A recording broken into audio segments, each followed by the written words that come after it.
Ya, selamat malam. Saya ucapkan sekali lagi kepada semua yang sudah bergabung bersama dengan kita. Apa kabar semuanya? Dan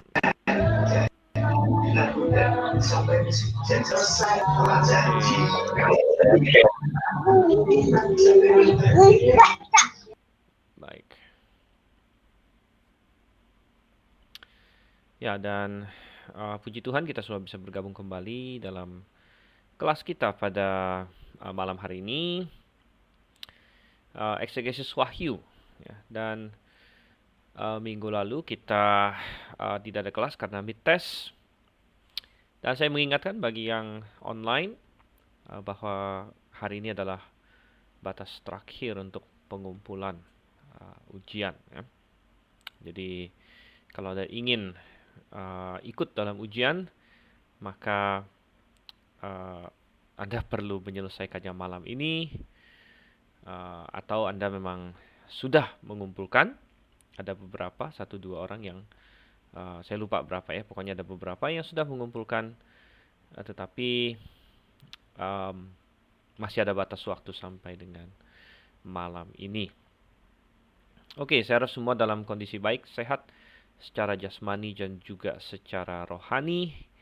Dan kita akan kembali meneruskan pembelajaran kita tentang kitab Wahyu. Kita sudah sampai di Wahyu pasal 6 yang terakhir. Wahyu pasal 6. Oke, sebelum kita masuk lebih lanjut, mari kita berdoa terlebih dahulu. Bapa di surga, kami mengucap syukur Tuhan, karena Engkau begitu baik dan Engkau tahu bahwa kami memerlukan firman-Mu, kami lemah dan kami sering bertarung dengan kedagingan dan kesalahan dan berbagai hal, sehingga Engkau menyediakan firman-Mu untuk menjadi penuntun bagi kami, untuk mengetahui kehendak-Mu yang baik. Engkau yang kiranya tolong supaya kami dapat mengerti firman-Mu ini. Kami berdoa nama Yesus Kristus. Amin. Oke, baik. Dan ya, di dalam outline kita ingat bahwa kitab Wahyu itu dibagi ya, ayat kuncinya ada di ayat 1, pasal 1 ayat 19, yaitu hal-hal yang telah dilihat, hal yang sedang terjadi, dan kemudian hal yang sesudah ini. Dari pasal 4 dan seterusnya itu adalah sesudah rapture. Dan apa yang terjadi saudara kasih Tuhan? Sesudah rapture kita dikasih lihat di pasal 4, ini sedikit recap bahwa ada di sorga. Kita dikasih lihat sorga, dan tentu setelah rapture orang percaya masa perjanjian baru dibawa ke sorga, dan kita di sorga kita melihat ada tahta Allah, dan kemudian selain ada tahta Allah juga ada malaikat-malaikat, ada 4 makhluk hidup ya, yang bisa jadi adalah kerubim atau serafim yang sudah kita bahas di situ. Ada kemiripan dengan kerubim, ada kemiripan dengan serafim. Kemudian juga ada 24 tua-tua yang adalah perwakilan orang-orang percaya. Perwakilan orang-orang percaya di sorga sana.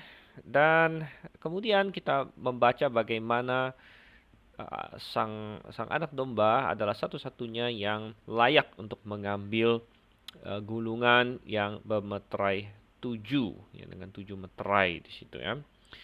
Dan itu adalah isinya berupa program Tuhan untuk dunia ini selanjutnya, yaitu program Dia untuk mendirikan kerajaan 1000 tahun, untuk mendatangkan berkat-berkat yang luar biasa. Tetapi sebelum itu harus ada sesuatu yang dipersiapkan. Oleh karena itu, sebelum bisa membaca isinya dan melaksanakan programnya, itu harus ada meterai-meterai yang dibuka. Ada 7 meterai yang dibuka, dan itu sudah kita mulai di pasal 6 di sini ya. Nah, itu adalah poin B. I di sini permulaan murka Allah ke-6 meterai, dan ke-6 meterai sudah kita bahas. Dan apa saja masih ingat ke-6 meterai itu? Ya, meterai pertama adalah kuda putih ya, kuda putih, dan meterai kedua adalah kuda merah, kuda hitam, yang ketiga kuda hijau kekuning-kuningan, yang keempat. Kemudian yang kelima apa? Ada jiwa-jiwa di bawah mesbah. Dan yang keenam adalah adanya suatu gempa bumi yang luar biasa hebat. Ya, luar biasa hebat dan yang menggeser gunung-gunung dan pulau-pulau. Kita lihat di situ ya. Dan itu adalah sampai dengan pasal yang ke-6. Jadi saya kasih lihat sedikit. Ini sedikit gambaran. Oke. Jadi minggu ke-70 Daniel ini adalah masa tribulation. Di masa tribulation ini ada meterai-meterai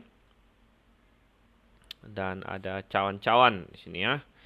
Dan meterai-meterai dibukakan. Kita melihat di sini bagaimana yang pertama adalah kuda putih. Yang kuda putih sudah kita lihat itu mengacu kepada munculnya antikristus yang akan menggelar program perdamaian palsunya, padahal dia sebenarnya dia sebenarnya adalah penjahat gitu. Tapi dia pura-pura menjadi orang baik dan dia menunggang kuda putih dan Alkitab mengatakan dia akan menang. Dia akan mendapatkan kemenangan sehingga dia akan menguasai dunia. Ya, dan di dalam kitab Daniel kita diberitahu bahwa Antikristus akan membuat perjanjian dengan Israel selama 1x7 masa. Nah itulah mulai dihitungnya masa tribulation, yaitu ketika perjanjian antara Antikristus dengan Israel berlangsung. Oke, nah, dan di dalam kitab Daniel juga diberitahu bahwa pada pertengahan 1x7 masa itu Antikristus akan mengingkari perjanjian itu dan dia akan masuk ke dalam bait suci dan akan menajiskan bait suci. Jadi itu berarti bahwa sampai dengan pertengahan masa tribulation minimal sudah harus ada bait suci di Yerusalem. Nah, saat ini tidak ada bait suci di Yerusalem. Jadi kapan bait suci akan didirikan? Ya, dalam waktu yang menurut saya tidak terlalu lama lagi. Semuanya mengarah ke sana. Ya, kita melihat bagaimana Yerusalem sudah diakui sebagai ibu kota oleh beberapa negara. Memang banyak negara yang belum, tapi yang paling penting misalnya Amerika Serikat sudah mengakui. Kemudian yang lain-lain mengikuti, Ya.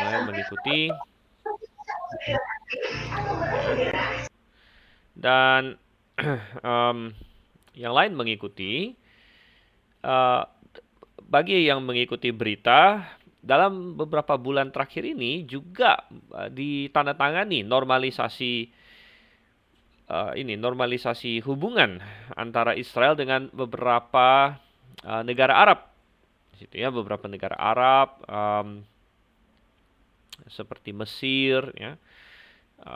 Kemudian yang terakhir saya dengar Sudan ini sudah mau ya, Sudan sudah mau. Ada beberapa negara yang sudah menormalisasi hubungan dan kalau mereka menormalisasi hubungan berarti ada hubungan diplomatis, berarti sudah mulai nanti membuat kedutaan dan lain sebagainya. Nah, itu berarti akan menaruh kedutaan di Yerusalem kemungkinan besar gitu ya, dan menaruh kedutaan di Yerusalem maka sudah membuka jalan Yerusalem semakin penting dan orang Yahudi dari dulu sampai sekarang tidak capek-capeknya untuk berusaha mendirikan kembali bait suci. Nah, bait suci bisa didirikan sebelum rapture, bisa juga didirikan setelah rapture. Ya, jadi kita tidak kasih tahu kita, ya. Tuhan sengaja tidak kasih tahu kita. Kalau misalnya Tuhan berkata bahwa misalnya ya Tuhan berkata bahwa bait suci harus didirikan sebelum rapture, maka kita tahu bahwa rapture tidak mungkin terjadi hari ini karena belum ada bait suci. Ya, kan tidak mungkin. Berarti Tuhan Yesus tidak mungkin datang hari ini. Padahal doktrin kedatangan Tuhan Yesus adalah doktrin iminensi. Yang berarti Tuhan Yesus bisa datang kapan saja.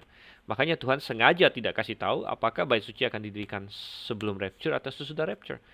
Kalau Tuhan kasih tahu maka iminensi akan hilang. Misalnya Tuhan kasih tahu bahwa sebelum bait suci, sebelum rapture, maka ya kita bilang belum ada bait suci, belum bisa rapture. Ya. Atau sebaliknya, kalau Tuhan bilang bait suci baru akan didirikan setelah rapture, misalnya. Maka itu juga membuat kita bertanya-tanya begitu. Artinya ya apalagi setelah kita misalnya setelah kita makin dekat dan kemudian kita melihat bahwa persiapan bait suci semakin semakin jelas, maka kita tahu bahwa mungkin ya dalam beberapa bulan lagi atau lain sebagainya begitu ya. Nah, tapi Tuhan ingin kita berjaga-jaga setiap waktu, makanya Tuhan tidak memberitahu kapan bait suci akan didirikan. Ya bisa sebelum rapture, bisa juga setelah rapture. Oke, kemudian yang kedua, ini sudah ya. Jadi kita recap merangkum sedikit. Yang kedua adalah kuda merah. Nah, kuda merah berarti peperangan. Ada perang di situ, perang yang dahsyat ya. Dan terbuktilah bahwa perdamaian yang dijanjikan oleh antikristus ini adalah perdamaian yang palsu, ya. Jadi ada peperangan dan lain sebagainya. Dan peperangan ini bisa jadi adalah bagian dari usaha antikristus untuk menguasai dunia. Bisa juga dalam hubungan dengan Israel, ya, macam-macam. Dan kemudian ada kelaparan. Ada kelaparan di sini, dan itu adalah kuda hitam, dan itu sangat wajar sekali kalau misalnya terjadi peperangan di mana-mana pasti terjadi kelaparan, terjadi krisis ekonomi. Itu hal yang sangat wajar. Dan yang keempat adalah kematian. Kuda yang hijau kuning, jadi ini ya warna kayak sakit begitu, warna sakit dan kematian di situ. Kita melihat apa yang terjadi, katanya 1/4 umat manusia mati. 1/4 umat manusia, itu sangat-sangat luar biasa sekali ya. Dan kemudian poin nomor 5, mereka dikasih lihat jiwa-jiwa di bawah mezbah. Jiwa-jiwa di bawah mezbah di sorga. Dan ini mengindikasikan adanya penganiayaan. Mereka adalah orang-orang yang mati demi kesaksian mereka, katanya. Nah, ini berarti bahwa di masa tribulation akan banyak terjadi penganiayaan. Nah, ini sangat wajar dan sudah dinubuatkan memang hari ini saja sudah ada penganiayaan. Tetapi masuk ke dalam masa tribulation, penganiayaan akan semakin meningkat. Ya, semakin meningkat. Mengapa? Ya, karena ketika orang-orang percaya diangkat semuanya, Anda bisa melihat bahwa dunia pasti akan menjadi tempat yang jauh lebih buruk. Ingat bahwa orang percaya disebut terang dunia dan juga garam dunia. Anda bisa bayangkan kalau garam diambil dari daging, tadinya garam ini sedang menjaga daging itu supaya tidak busuk, tapi ketika garamnya diambil, maka dia akan segera membusuk. Dan dunia yang sudah kacau balau ini, ketika tidak ada orang percaya lagi, awalnya di awal setelah rapture ya, tidak ada orang percaya, maka akan sangat-sangat parah sekali gitu ya. Dan negara-negara akan kacau balau. Anda bisa bayangkan kalau ya mungkin kalau negara yang kayak di Indonesia dan lain sebagainya, di mana Kristennya minoritas, ya itu politiknya tidak terlalu berubah mungkin ya politiknya. Tetapi Anda bisa bayangkan negara-negara seperti Amerika, di mana ada jumlah orang Kristen yang cukup banyak. Nah, memang kebanyakannya tidak diselamatkan, tapi persentase yang diselamatkan ada lumayan dan menjadi garam di sana. Anda bisa bayangkan kalau misalnya lalu yang percayanya hilang, maka akan mengubah arah politik sama sekali, mengubah arah politik, dan kebebasan-kebebasan beragama akan hilang. Ya, demikian juga di berbagai negara yang lain ya. Cina apalagi ya sekarang saja sudah menekan kebebasan beragama. Indonesia juga pasti dan lain sebagainya. Dan intinya seluruh dunia apalagi didorong oleh antikristus dan lain sebagainya, dan penganiayaan terhadap orang-orang yang sungguh percaya kepada Yesus Kristus akan dahsyat di situ. Oke, dan kemudian poin nomor 6 kita melihat di sini adalah gempa bumi yang sangat dahsyat, matahari menjadi gelap dan lain sebagainya. Pulau dan gunung bergeser dan semua orang lari sembunyi, katanya. Semua orang lari sembunyi dan mereka berkata bahkan kepada batu-batu ya, kepada gua-gua, timpalah kami, menimpa kami, minta karena mereka takut akan murka sang anak domba, murka sang anak domba. Oke, dan kita sampai di sana. Oke, dan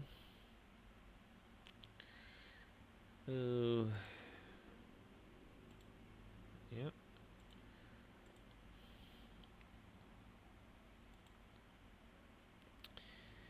Jadi kita lihat di sini.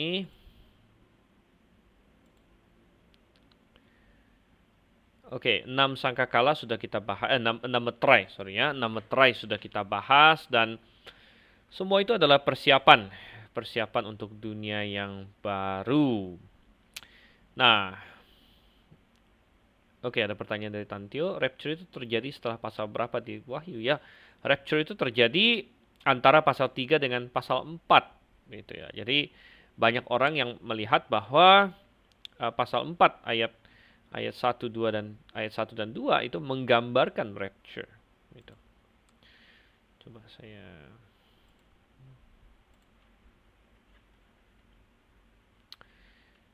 ini kasih lihat di Alkitab kita misalnya ya. Wahyu pasal 4 ayat 1, setelah itu aku melihat dan lihatlah sebuah pintu terbuka di surga, dan suara yang pada waktu awal ku dengar yang bagaikan sangkakala berbicara kepadaku mengatakan, naiklah ke sini, aku akan menunjukkan padamu apa yang harus terjadi sesudah ini. Jadi ayat 1 di sini ya, naiklah ke sini katanya, naiklah ke sini. Jadi masa gereja sudah selesai dan ada seruan ya seperti sangkakala. Nah, apakah ini paralel dengan sangkakala terakhir yang akan berbunyi pada saat rapture? Naiklah ke sini, dan aku akan menunjukkan padamu apa yang harus terjadi sesudah ini. Oke. Dan ya itu rapture, kira menggambarkan rapture. Ya. Kemudian ini pasal 6 yang sudah kita bahas. Oke, dan ya ini meterai ke-6. Ya, meterai ke-6. Suatu gempa bumi yang dahsyat, matahari menjadi hitam seperti kalung rambut dan bulan menjadi seperti darah, katanya sini ya. Dan bintang-bintang di langit jatuh ke atas bumi. Oke. Langit lenyap bagaikan kitab yang digulung. Jadi ini adalah bahasa yang menggambarkan suatu fenomena di angkasa yang sulit dijelaskan oleh Yohanes sehingga dia hanya gambar kelihatannya seperti apa. Jadi langit lenyap bagaikan kitab yang digulung ini, kita mencoba mengimajinasikan apa yang sebenarnya terjadi gitu ya, sehingga seperti Yohanes menggambarkannya seperti kitab yang digulung. Jadi ingat bahwa pada zaman itu orang kalau membaca buku dalam tanda kutip itu bukan seperti kita buku yang ini ya, yang buka atau ada bindingnya, ada apa istilah bahasa Indonesianya itu, dia ada apa ya, binding ya, ada ininya dan dibuka seperti ini. Ini namanya kodeks kalau zaman dulu ya, namanya kodeks. Dan pada zaman itu tidak, kebanyakan orang pakai namanya gulungan ya, gulungan. Jadi digulung, jadi dia pakai ini ya, kulit. Jadi digulung, jadi kalau mau baca gulungannya dibuka. Jadi dibuka. Nah, kalau bagaikan kitab yang digulung, jadi kalau mau tutup itu digulung balik lagi, digulung balik gitu kan. Dan sepertinya ini menggambarkan di mana akses manusia ke langit itu ditutup ya, apakah entah dengan suatu kegelapan ya atau cara lain kita tidak tahu. Pokoknya selama ini manusia bisa melihat langit secara bebas. Ya, bisa melihat langit secara bebas. Kita bisa melihat matahari kalau pagi hari, kita bisa melihat bulan dan bintang pada malam hari, kemanapun kita bisa mengarahkan teleskop kita. Tetapi Tuhan bisa menarik akses itu. Jadi akses untuk bisa melihat keluar dari atmosfer bumi dengan suatu cara ditutup oleh Tuhan. Ya, dengan suatu cara itu kita tidak tahu caranya bagaimana. Tapi Tuhan menutupnya dengan cara dan menutupnya seperti digulung ya, jadi seperti kitab yang digulung kayak ketutup begitu. Dan ini berbarengan dengan matahari digelapkan, bulan menjadi darah dan bintang-bintang berjatuhan. Ya. Oke, sekarang kita mau lanjut lagi dan di sini diakhiri dengan manusia menyadari bahwa ini adalah hari besar murka Tuhan. Hari besar murka Tuhan. Nah, setelah meterai ke-6, maka giliran meterai ke-7 sebenarnya. Meterai ke-7 kan habis 6 ke-7. Namun rupanya sebelum kita masuk ke meterai nomor 7, ada sedikit intermezzo begitu. Jadi ada semacam pasal. Jadi kitab Wahyu kita akan melihat nanti strukturnya seperti itu. Di mana kitab Wahyu mencerita apa yang terjadi dari mulai rapture, kemudian peristiwa demi peristiwa terjadi, termasuk meterai, nanti ada sangkakala, nanti ada cawan. Jadi secara kronologis, namun di tengah-tengah deskripsi-deskripsi itu semua nanti ada pasal-pasal yang ditaruh oleh Tuhan sebagai apa ya, intermezzo begitu, yang tidak melanjutkan kisahnya apa yang terjadi selanjutnya, namun menyatakan sesuatu yang lain gitu ya. Dan contohnya adalah pasal 7. Jadi pasal 7 ya, pasal 7 di sini ini sedikit intermezzo di mana di pasal 7 berfokus kepada ada orang-orang seperti apa di dalam masa tribulation. Jadi dia berfokus menggambarkan orang-orang atau umat-umat apa yang ada di dalam masa tribulation, dan yang menjadi fokus di pasal 7 adalah umat-umat yang percaya di sini. Oke, coba kita baca saja. Mulai dari Kejadian pasal 7, kita lihat di sini. Bukan Kejadian ya, Wahyu. Kemudian setelah hal-hal ini aku melihat 4 malaikat yang berdiri pada keempat penjuru bumi sedang menahan keempat angin bumi, supaya angin jangan bertiup di atas bumi ataupun di atas laut ataupun pada semua pohon. Jadi kita pertama dikasih lihat di sini sesuatu yang tidak bisa dilihat oleh mata jasmani kita. Jadi kita harus mengakui bahwa mata jasmani kita ini sangat terbatas. Kita hanya bisa melihat hal-hal yang bersifat jasmani. Bahkan hal jasmani pun banyak yang tidak bisa kita lihat. Berdasarkan penelitian dan lain sebagainya, kita tahu bahwa mata kita hanya bisa melihat yang disebut sebagai spektrum cahaya. Spektrum cahaya itu dari merah sampai ungu, ya, from red to violet. Nah, di luar dari itu, geser sedikit dari merah itu sudah infrared, geser sedikit dari ungu sudah ultraviolet, dan itu tidak bisa kita lihat. Dan yang tidak bisa kita lihat ini tapi ada, dan secara sains pun bisa dibuktikan. Ya, buktinya segala macam yang kita nikmati hari ini seperti handphone yang menggunakan ini ya, gelombang-gelombang, GPS lain sebagainya, itu semua menggunakan gelombang-gelombang elektromagnetik yang tidak terlihat oleh mata namun yang jelas jelas ada. Itu pun secara fisik. Artinya hal-hal fisik pun banyak yang tidak bisa dilihat oleh mata kita. Apalagi hal-hal yang bersifat rohani. Jadi ada banyak yang terjadi secara rohani di sekeliling kita yang mungkin kita tidak bisa lihat secara fisik, namun itu terjadi. Oleh karena itu kita perlu berfokus kepada tuntunan firman Tuhan.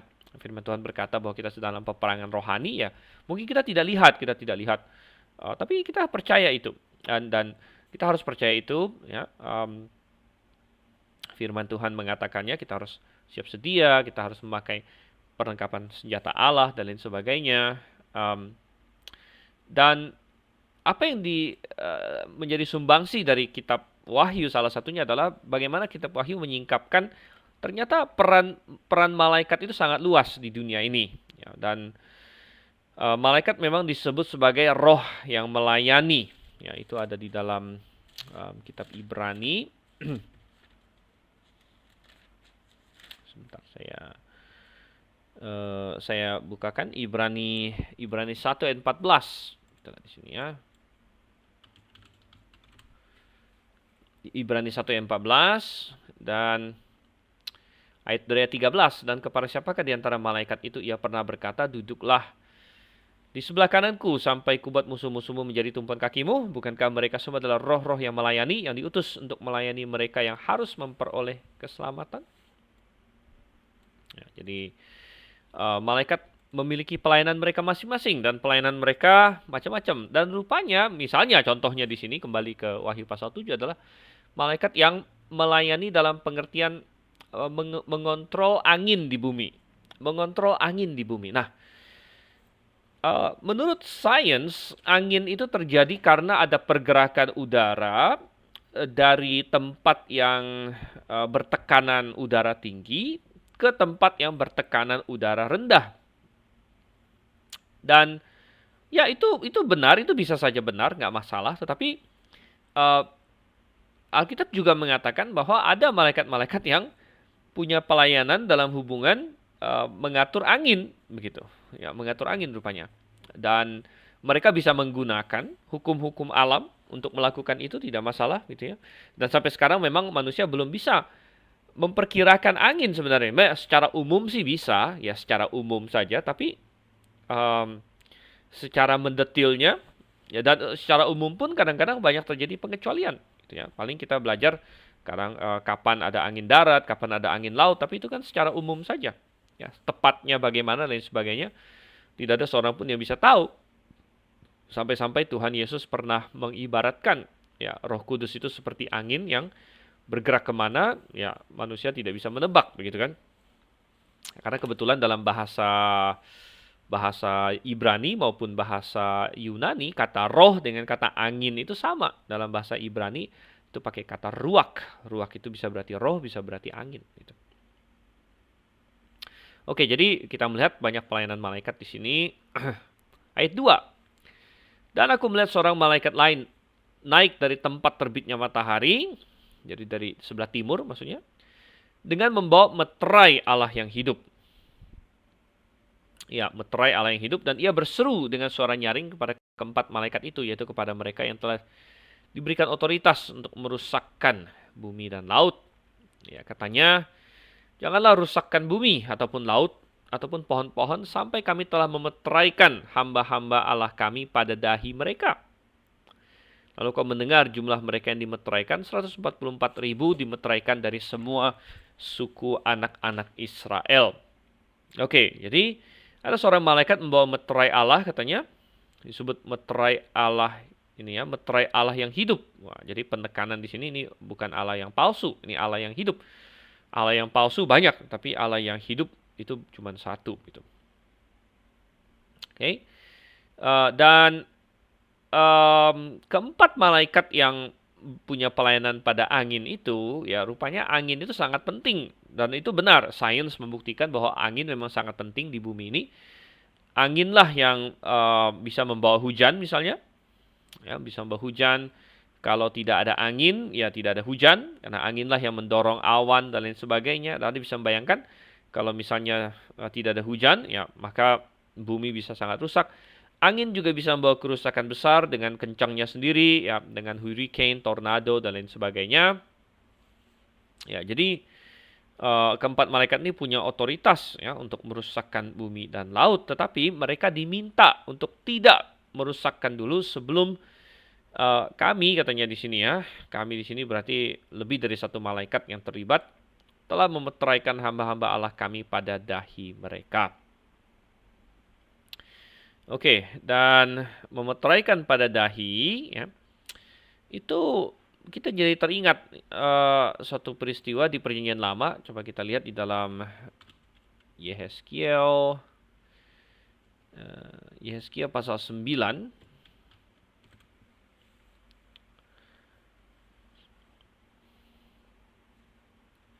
Dan di Yehezkiel pasal 9, kita melihat di sini dari ayat 1 saya bacakan ya, dan konteksnya adalah penghakiman atas Yerusalem di sini. Lalu aku mendengar dia berseru dengan suara nyaring, maju kemari, hai yang harus menjalankan hukum atas kota ini, masing-masing dengan alat pemusnah di tangannya. Lihat 6 orang laki-laki datang dari jurusan pintu gerbang atas yang menghadap ke utara, masing-masing dengan alat pemukul di tangannya.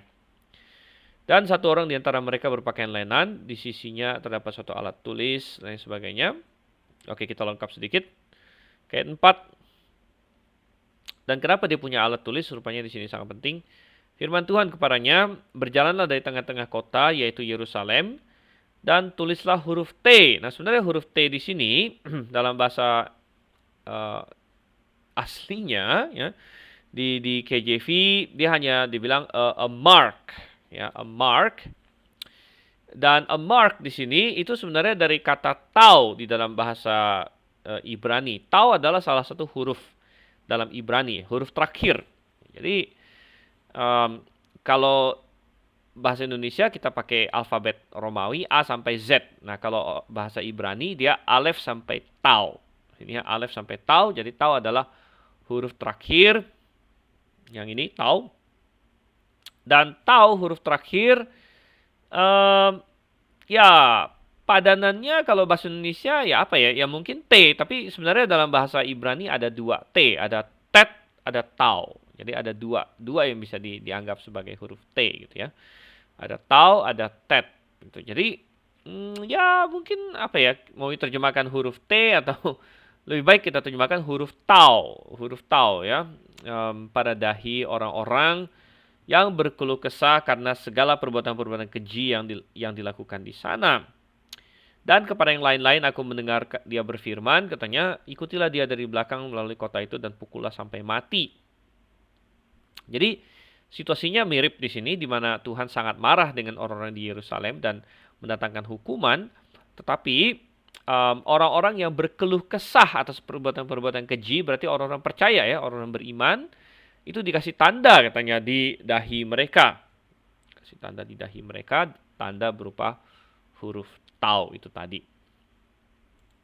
Nah, ini sangat menarik karena rupanya di masa tribulation, jadi mirip ya, masa tribulation bahwa malaikat-malaikat tertentu punya suatu pelayanan untuk memeteraikan pada dahi juga di sini.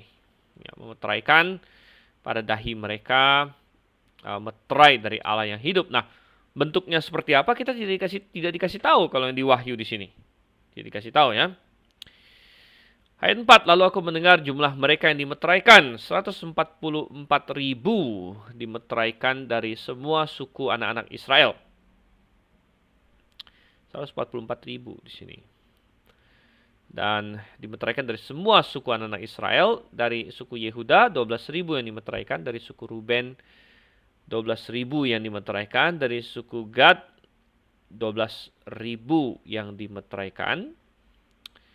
Dari suku Asher 12.000 yang dimeteraikan, dari suku Naftali 12.000 yang dimeteraikan, dari suku Manasye 12.000 yang dimeteraikan, dari suku Simeon 12.000 yang dimeteraikan, dari suku Lewi 12.000 yang dimeteraikan, dari suku Isakar 12.000 yang dimeteraikan, dari suku Zebulon 12.000 yang dimeteraikan, dari suku Yusuf 12.000 yang dimeteraikan, dari suku Benyamin 12.000 yang dimeteraikan. Oke, sampai di sini. Sampai dengan ayat yang ke-8 ya. Nah, ada pertanyaan dari Pak Stanley, kenapa tidak diangkat tapi dimeteraikan dahinya Pak? Nah, ini pertanyaan baik. Jadi, justru ini menunjukkan bahwa ini memang orang-orang yang bukan orang-orang percaya perjanjian baru. Ya, bukan orang-orang percaya perjanjian baru, melainkan orang-orang percaya di masa tribulation. Coba saya ini sebentar ya. Jadi masih ingat di sini di dalam garis waktu kita, sebentar, ini susah juga untuk bikin garis lurus di program ini. Oke, dan oke, katakanlah di sini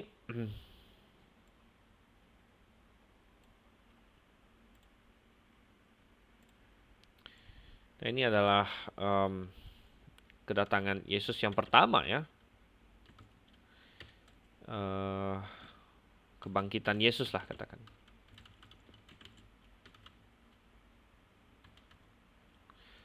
Waduh, kurang gede.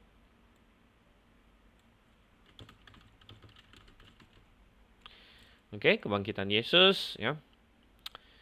Dan tentu masa gereja itu ya bukan hanya mulai dari kebangkitan, tapi sedikit sebelumnya,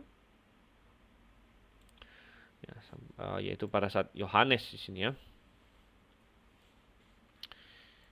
Tapi kemudian kita melihat lagi, kita ambil contoh di sini adalah rapture.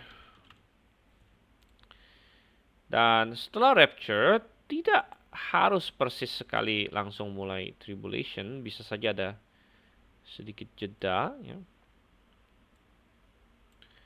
Jadi ini 7 tahun.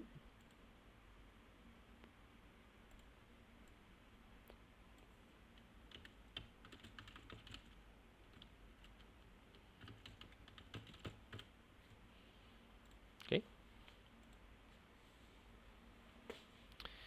7 tahun tribulasi. Ini pertengahannya nanti kita akan lihat.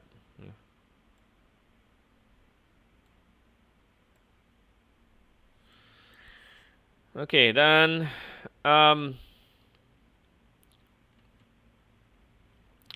kemudian kita lihat di sini. Tadi pertanyaannya adalah kenapa ada orang-orang yang dimeteraikan di sini kan? Nah, pada saat rapture,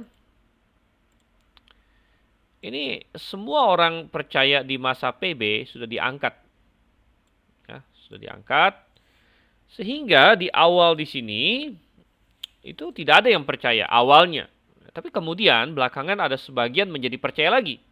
Nah, jadi di masa tribulation nanti tetap akan ada orang-orang percaya, nah, yaitu orang-orang yang percaya sesudah rapture. Jadi mereka tadinya belum percaya punya orang, kemudian menjadi percaya, gitu ya. Dan salah satu argumen untuk ini yang kita sebut sebagai pre-tribulation. Kita percaya ini ya. Jadi pre-tribulation rapture, baru rapture terjadi sebelum masa tribulation. Nah, ada pandangan lain. Pandangan lain antara post-tribulation misalnya. Ya, kita tidak akan membahas semua argumen kenapa post, kenapa pre, dan sebagainya. Itu biasanya kita bahas secara panjang lebar di kelas eskatologi namanya ya, di kelas eskatologi. Nah, tetapi kitab Wahyu kan berhubungan dengan ini semua juga. Jadi sedikit banyak kita ada singgung ya. Dan bahwa di Wahyu pasal 7 kita menemukan bahwa Tuhan memeteraikan di sini 144.000 orang dari suku Israel, mengindikasikan bahwa memang kita sudah bukan di zaman perjanjian baru lagi. Ini sudah zaman yang berbeda. Kita bukan di zaman gereja lagi. Mengapa? Karena ya, jadi poinnya adalah ya, ingat bahwa orang-orang percaya di masa gereja itu sudah dimeteraikan. Ya, sudah dimeteraikan. Masih ingat kapan kita dimeteraikan? Ya, siapa tahu kapan kita dimeteraikan? Tentu di dalam Efesus 1 ayat 13 salah satunya berkata bahwa kita semua sudah dimeteraikan oleh siapa? Roh Kudus, ya. Kita sudah dimeteraikan oleh Roh Kudus ketika kita percaya. Ya. Sehingga sebenarnya sama sekali kalau orang di zaman perjanjian baru, orang di masa gereja tidak perlu untuk dimeteraikan lagi di dahi atau lain sebagainya karena kita sudah dimeteraikan oleh Roh Kudus. Kita sudah dimeteraikan oleh Roh Kudus. Jadi tidak ada kepentingan untuk memeteraikan lagi, begitu. Nah, tetapi ingat bahwa pada saat rapture kita bilang ya, orang percaya diangkat dan juga pelayanan Roh Kudus yang khas PB diangkat. Di dalam 2 Tesalonika kan dikatakan apa? Dalam 2 Tesalonika dikatakan bahwa Antikristus belum bisa dinyatakan karena masih ada yang menahan. Nah, kalau yang menahan itu disingkirkan, maka manusia durhaka itu akan menampakkan diri, gitu kan? Nah, itu berarti apa? Ya, apa yang menahan itu? Yang menahan itu kita bilang adalah Roh Kudus, gitu. Lalu Roh Kudus dihilangkan, emang Roh Kudus jadi nggak ada di dunia? Tidak, Roh Kudus ada di dunia. Tapi ingat bahwa di masa gereja ini, Roh Kudus hadir secara spesial, yaitu dalam pelayanan yang spesial. Itu pelayanan apa? Pelayanan mendiami, memeteraikan hati setiap orang yang percaya. Ya. Oleh karena itulah maka Tuhan Yesus berkata, kalau aku pergi, aku akan mengutus Roh Kudus kepadamu. Sedangkan Roh Kudus sudah ada sebenarnya. Bahkan saat Yesus dibaptis saja, Roh Kudus kan turun dalam bentuk merpati kepada Tuhan Yesus. Apakah di Perjanjian Lama ada Roh Kudus? Ada, jelas-jelas ada begitu. Roh Kudus ikut menciptakan di Kejadian 1 ayat 2, Roh Kudus, ayat 3. Ayat 2 ya, Kemudian Roh Kudus juga terlibat dalam banyak hal. Dia memberikan keahlian kepada Bezaleel, Aholiab misalnya di kitab Keluaran. Dan banyak lagi ya Roh Kudus turut bekerja di Perjanjian Lama. Lalu kenapa Tuhan Yesus berkata, aku akan mengirim Roh Kudus, mengutus Roh Kudus? Kan Roh Kudus sudah ada. Nah, karena di masa gereja ini ada pelayanan spesial. Nah, ini sudah kita bahas di kelas pneumatologi. Jadi yang sudah ikut kelas pneumatologi, moga-moga masih ingat ini semua. Dan di dalam masa perjanjian baru ada pelayanan spesial, yaitu Roh Kudus tinggal di dalam hati setiap orang percaya, memeteraikan.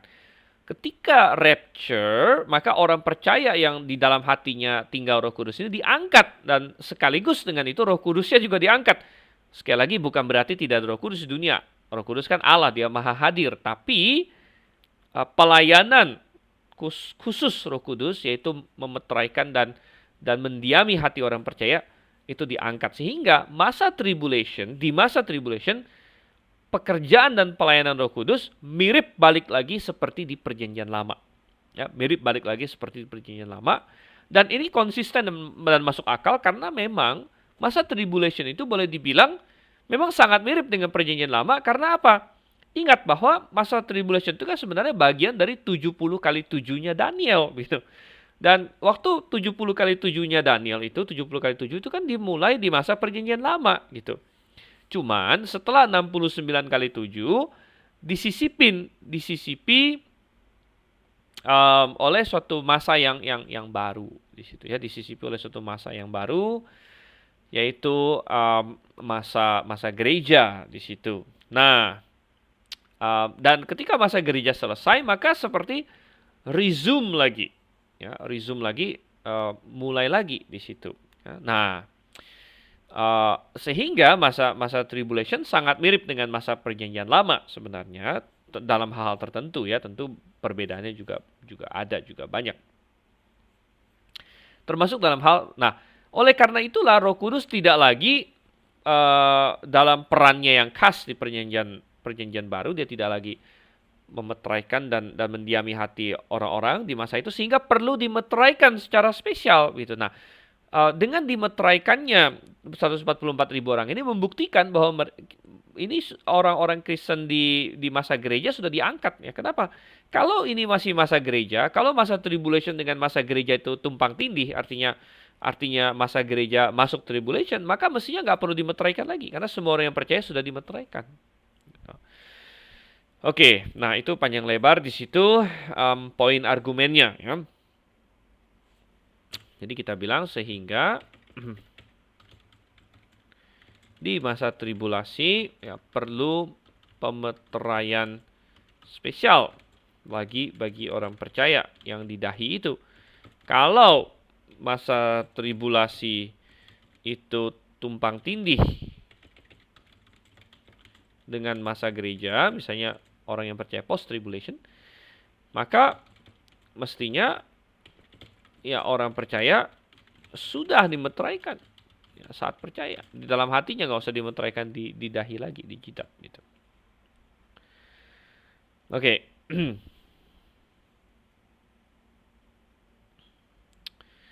Nah, kemudian sekarang kita lihat siapa yang dimeteraikan ini.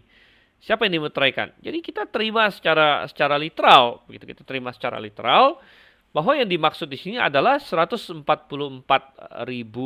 orang Yahudi, orang Israel. Dan kenapa mereka yang disebut di sini? Berarti mereka, nanti kita akan lihat, karena mereka akan disinggung lagi di pasal 14.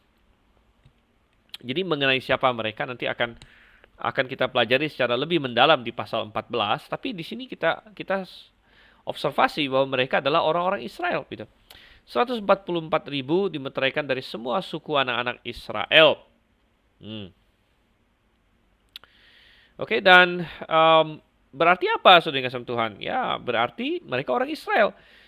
Dan lucu sekali, tentu ada banyak orang yang berpandangan berbeda ya. Misalnya, orang-orang dari covenant theology, orang-orang yang memiliki pandangan post milenial atau amilenial akan menafsirkan bahwa 144.000 orang ini adalah orang Kristen.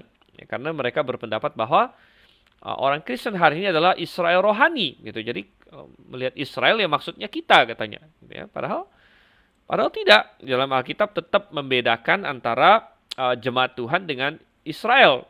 Ya, tetap dibedakan. Jadi ini Israel. Kemudian yang agak terkenal, bidat yang agak terkenal yaitu bidat menara pengawal atau Russellisme atau yang ngaku-ngaku sebagai saksi Yehova padahal mereka bukan saksi Yehova yang sebenarnya.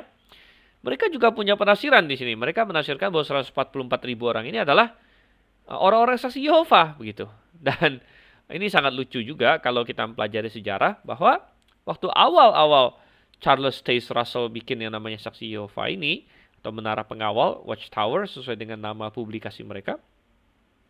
Mereka punya teologi bahwa 144.000 orang ini adalah mereka orang saksi Yehova begitu, orang yang bakal masuk surga gitu kan. Di luar 144.000 orang ini tidak ada lagi kata mereka gitu. Nah, tapi akhirnya belakangan itu kan waktu mereka mulai masih sedikit jumlah mereka. Ketika jumlah mereka makin banyak, akhirnya lebih dari 144.000, bahkan hari ini sudah sampai jutaan orang mungkin. Jadi sudah lewat begitu. Nah, sehingga mereka bingung sendiri kalau memang sudah lewat, gimana nih? Kan cuma 144.000 yang masuk surga. Akhirnya mereka bikin suatu doktrin tambahan, yaitu bahwa 144.000 inilah yang masuk surga. Sisanya, jadi yang kelebihannya itu akan masuk ke langit baru dan bumi baru katanya, gitu ya. Jadi mereka membedakan itu. Ya, nah itu juga salah, sesat gitu ya. Nah, kenapa kita tahu itu semua salah? Coba kita balik lagi ke ini teks kita deh.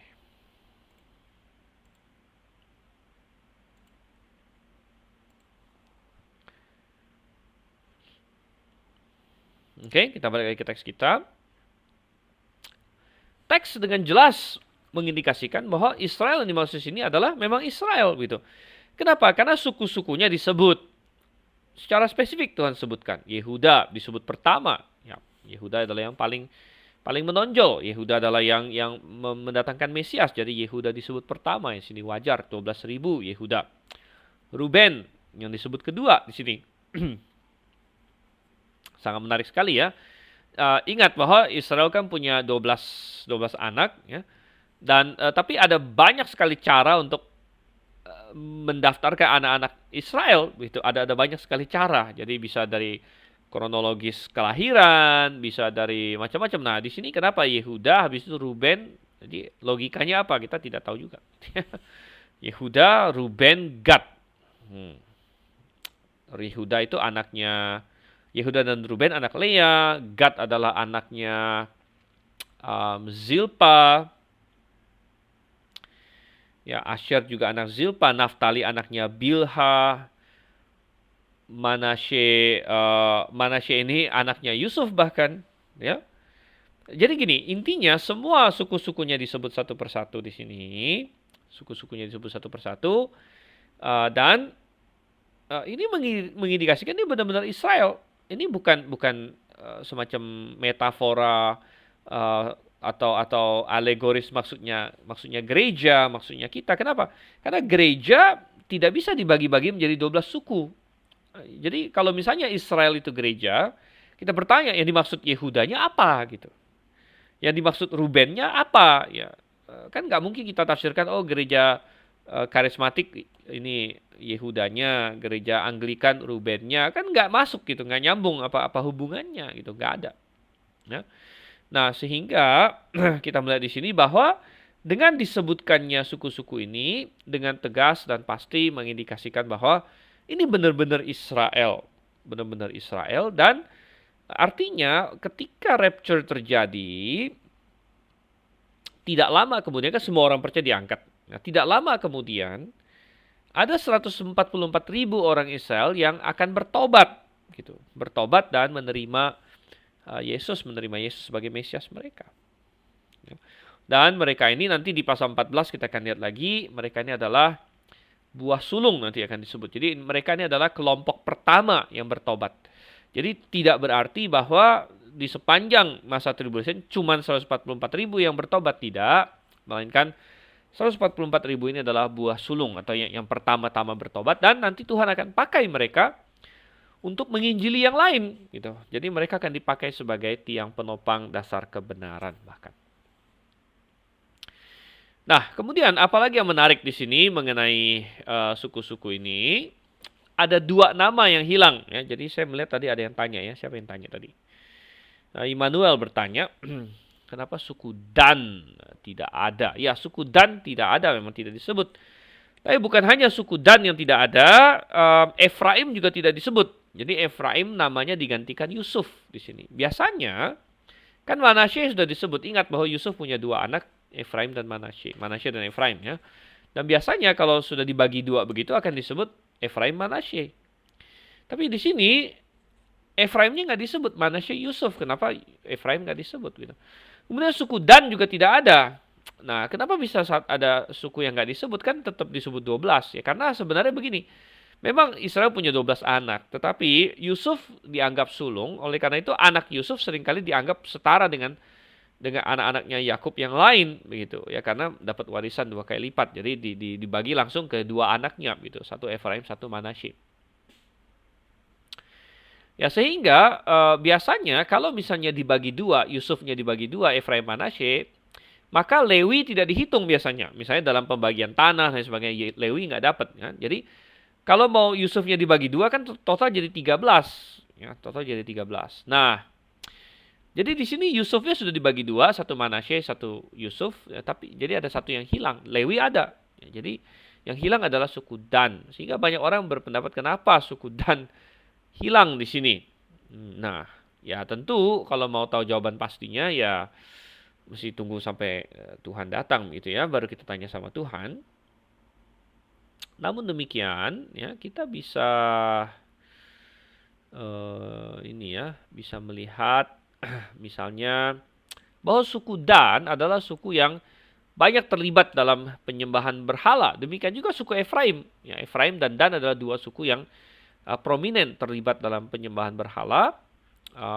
Suku Dan adalah salah satu yang awal sekali menyimpang. Kalau kita kembali ke, coba kita lihat Hakim-Hakim deh.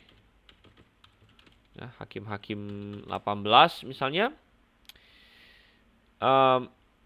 Ya ini suku Dan salah satu yang pertama menyimpang ke dalam penyembahan berhala. Mereka masuk ke rumah Mika mengambil patung pahatan, efod, dan patung tuangan itu. Ini suku Dan maksudnya ya. Orang-orang suku Dan masuk ke situ. Dan si Mika waktu itu, imam itu berkata pada mereka, buat apakah kamu ini? Tapi jawab mereka kepadanya, diamlah, tutup mulut.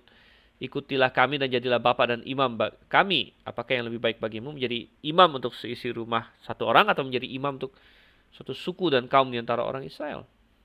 Jadi akhirnya mereka masuk dalam penyembahan berhala. Itu salah satu insiden yang banyak terjadi. Efraim juga gitu ya. Ingat Efraim adalah negara utara. Akhirnya ingat setelah Salomo menyimpang, Tuhan bilang bahwa anaknya tidak akan berkuasa atas seluruh Israel, tapi akan dibagi 2. Dan akhirnya yang utara dipegang Yerobeam dari suku Efraim. Tetapi akhirnya Yerobeamlah dari suku Efraim yang menyebabkan Israel kacau balau dengan mendirikan 2 lembu emas di situ. Jadi Efraim dengan Manasye di sini ya sangat ini. Efraim dengan Dan adalah 2 suku yang banyak ini ya dalam penyembahan berhala itu.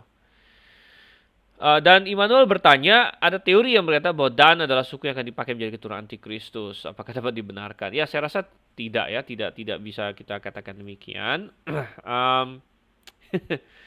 Karena tidak ada indikasi bahwa antikristus harus orang Yahudi, ya, tidak ada indikasi begitu. Karena ingat bahwa Antikristus bahkan membuat deal, membuat perjanjian dengan orang Yahudi. Jadi sepertinya dia ada di luar, gitu, bukan bagian dari orang Yahudi. Oke, nah, lalu kita kembali lagi di sini.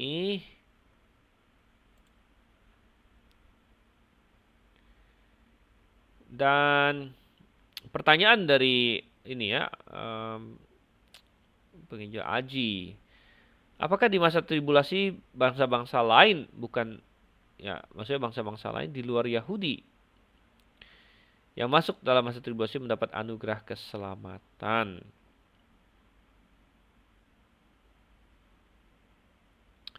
Oke, nah mengenai bangsa-bangsa lain itu akan kita lihat di ayat 9 di sini ya. Kita akan masuk di ayat 9 ini. Tapi sebelum itu saya jawab dulu pertanyaannya Pak Tio Andi. Setelah bertobat, bangsa Israel baru dikasih tanda di dahi. Apakah jika pertobatan itu lebih dari 12.000 tidak diselamatkan? Bukan tidak diselamatkan, gitu ya. Karena 144.000 ini adalah yang spesial menjadi tiang penopang dasar kebenaran. Artinya mereka adalah yang awal sekali bertobat. Yang awal bertobat, ya. Jadi yang belakangan bertobat masih bisa begitu. Masih bisa, dan kita percaya akan dimeteraikan juga, cuman Tuhan menggambarkan pemeteraian awal di sini, pemeteraian awal. Oke, dan kemudian kita lihat di sini masuk ke ayat 9 di sini ya. Masuk ke ayat 9. Masih di pasal 7. Jadi itu adalah orang Israel. Sekarang bagaimana dengan bangsa-bangsa lain yang ditanyakan?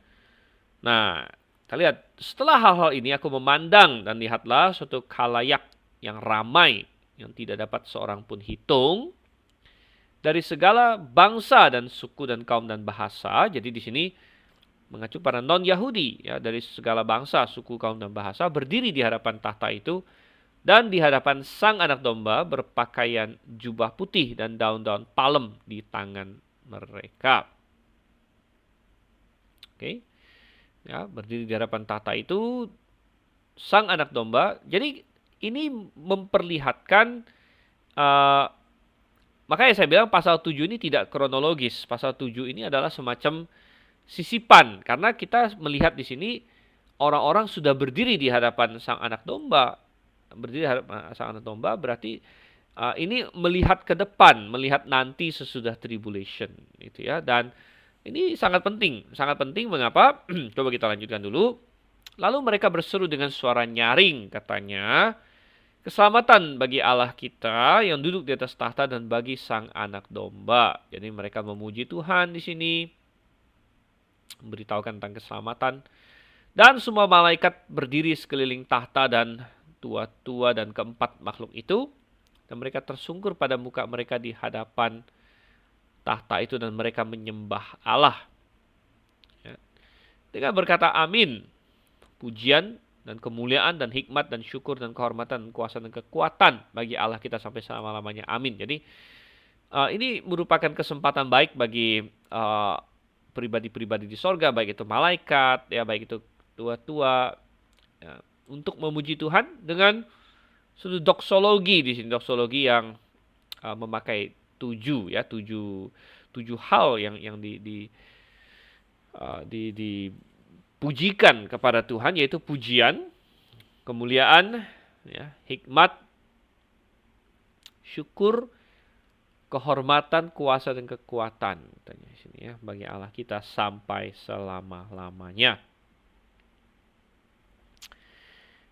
Dan di sini diawali dengan amin, diakhiri dengan amin. Jadi ada amin di awal, amin di belakang.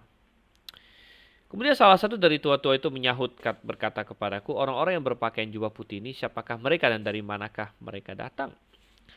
Maka aku berkata kepadanya, Tuhan, engkau mengetahuinya. Ya, lalu ia berkata padaku, orang-orang ini adalah mereka yang keluar dari kesusahan besar. Jadi sekali lagi, pasal 7 di sini melihat ke depan, ya, melihat ke depan. Jadi melihat nanti sesudah tribulation selesai, padahal pembahasan masih di tengah tribulation, gitu. Tapi sudah melihat ke depan. Mereka keluar dari kesusahan besar dan mereka telah membasuh jubah mereka dan telah membuatnya putih. Di sini ya, membuatnya putih dalam darah sang anak domba. Ini yang sangat ironis karena biasanya kalau jubah dibasuh dengan darah tentunya jadi kotor. Jadi kotor, jadi merah. Tidak demikian di sini ya, jubah mereka dibasuh putih oleh darah sang anak domba karena ini berbicara mengenai penyelesaian dan penghapusan dosa. Ayat 15. Oleh karena itu mereka berada di hadapan tahta Allah dan melayani Dia siang dan malam dalam baiknya. Ya, dan ingat salah satu janji Tuhan Yesus pada barang siapa yang menang adalah bahwa dia akan dijadikan tiang di dalam bait suci Tuhan. Ya, artinya dia tidak akan keluar lagi di situ. Melayani Dia siang dan malam, dan ini merupakan kerinduan hati semua orang percaya. Ingat Daud di Mazmur berkata, satu hari di pelataranmu lebih bagus, lebih indah daripada 1000 hari tempat lain, katanya. Begitu besar dia mendambakan dekat dengan Tuhan, mendambakan melayani Tuhan, mendambakan terus ada di dalam hadirat Tuhan. Gitu. Oke, dan dia yang duduk di atas tahta itu akan membentangkan kemahnya atas mereka. Jadi Tuhan akan melindungi mereka. Ayat 16, mereka tidak akan lapar lagi, juga tidak akan haus lagi, dan matahari tidak akan menyengat atas mereka, tidak juga segala terik. Jadi ini adalah janji yang sangat luar biasa. Dan ayat 17, sebab sang anak domba yang di tengah-tengah tahta itu akan menggembalakan mereka, akan menuntun mereka ke mata air kehidupan, dan Allah akan menghapus segala air mata dari mata mereka. Dan jadi, saudara kasih Tuhan, kita melihat di sini bahwa kenapa Tuhan kasih informasi ini? Ya, informasi ini akan sangat penting sekali. Ingat bahwa kitab Wahyu ini bukan hanya kita baca hari ini, tetapi juga akan dibaca oleh mereka yang ada di masa tribulation. Jadi memang orang percaya kan diangkat semua, tapi Alkitab masih tersisa. Nah, hari ini Alkitab ada di mana-mana. Bahkan siapapun bisa membaca Alkitab hari ini dengan di-download atau dilihat secara online. Jadi walaupun orang Kristen sudah tidak ada yang sungguh lahir baru setelah rapture, masih ada firman Tuhan di situ.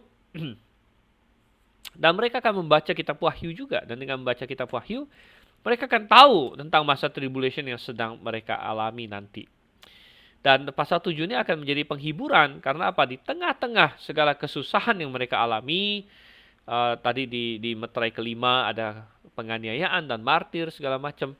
Namun mereka sudah dikasih lihat ujungnya seperti apa. Jadi diberikan pengharapan bahwa ujung-ujungnya mereka akan menang, ujung-ujungnya mereka akan bersama dengan Tuhan, ujung-ujungnya mereka akan berdiri di hadapan tahta anak domba di situ ya. Dan ini menjawab pertanyaan, apakah orang-orang di bangsa-bangsa lain di masa tribulation ada mendapat anugerah keselamatan? Ya, jawabannya ada di sini. Ada ya. Jadi tetapi saudara kasih Tuhan, hati-hati, bukan berarti kita boleh sembarangan sekarang. Ada indikasi bahwa kalau kita mengeraskan hati sebelum rapture untuk menolak kebenaran, menolak Injil dan sebagainya, bahwa itu berarti hati kita mengeras dan nanti kita akan dikeraskan oleh Tuhan, sehingga di masa tribulation pun kita akan lebih percaya kepada dusta. Gitu. Tetapi ini adalah bagi orang-orang yang belum pernah mungkin sebelum tribulation, belum pernah dengan benar-benar berhadapan dengan kebenaran, belum pernah benar-benar mendengar Injil yang benar mungkin, dan akhirnya setelah tribulation mendengar semua itu dan akhirnya menjadi percaya. Tetapi orang yang sudah sengaja mengeraskan hati sebelum rapture, jangan Anda punya pemikiran begini, ya udah santailah saya keraskan hati dan sebagainya. Nanti kalau rapture benar-benar terjadi, saya masuk tribulation, baru nanti saya percaya. Gitu. Belum tentu bisa, karena ya ini sangat bahaya. Itu berarti kita mencobai Tuhan. Di dalam 2 Tesalonika 2 ayat 9 dan 10. Ya, kedatangan si pendurhaka itu adalah pekerjaan iblis yang akan disertai rupa-rupa perbuatan ajaib, tanda-tanda dan mujizat-mujizat palsu, dengan rupa-rupa tipu daya jahat terhadap orang-orang yang harus binasa karena mereka tidak menerima dan mengasihi kebenaran yang dapat menyelamatkan mereka. Dan itulah sebabnya Allah mendatangkan kesesatan atas mereka, yang menyebabkan mereka percayakan dusta. Tuhan mendatangkan kesesatan di sini, supaya dihukum semua orang yang tidak percayakan kebenaran dan yang suka kejahatan. Jadi orang-orang yang sengaja sudah mengeraskan hati di masa sebelum rapture, tidak ada jaminan bahwa setelah rapture nanti mereka akan bertobat begitu, karena pengerasan hati mereka sebelum rapture um, itu bisa bisa menuntun mereka kepada suatu posisi yang akhirnya tidak, ya Tuhan bilang, ya, ya Tuhan akan keraskan hati mereka begitu, karena mereka percayakan dusta. Ya udah sekalian aja kalau gitu, sekalian gitu ya. Jadi kita harus berhati-hati. Tapi nanti akan ada sejumlah orang yang memang diselamatkan di masa tribulation dari bangsa-bangsa lain, itu jelas di sini. Dan kita harus ingat bahwa um, kalau kita kembali ke ini ya, ke ini kita. Nah, masuk ke sini kan tribulation di sini. Millennium, sorry. Masuk ke sini millennium. Nah, dan di millennium ada orang yang akan pakai tubuh kemuliaan, yaitu siapa? Kita yang sudah di rapture. Kita yang sudah di rapture, kita akan pakai tubuh kemuliaan. Ya, karena sesudah kita rapture kan kita diubah. Nanti kita akan turun lagi bersama dengan Tuhan Yesus di sini. Turun bersama Tuhan Yesus, lalu kita akan memerintah di milenium, kita sudah pakai tubuh kemuliaan.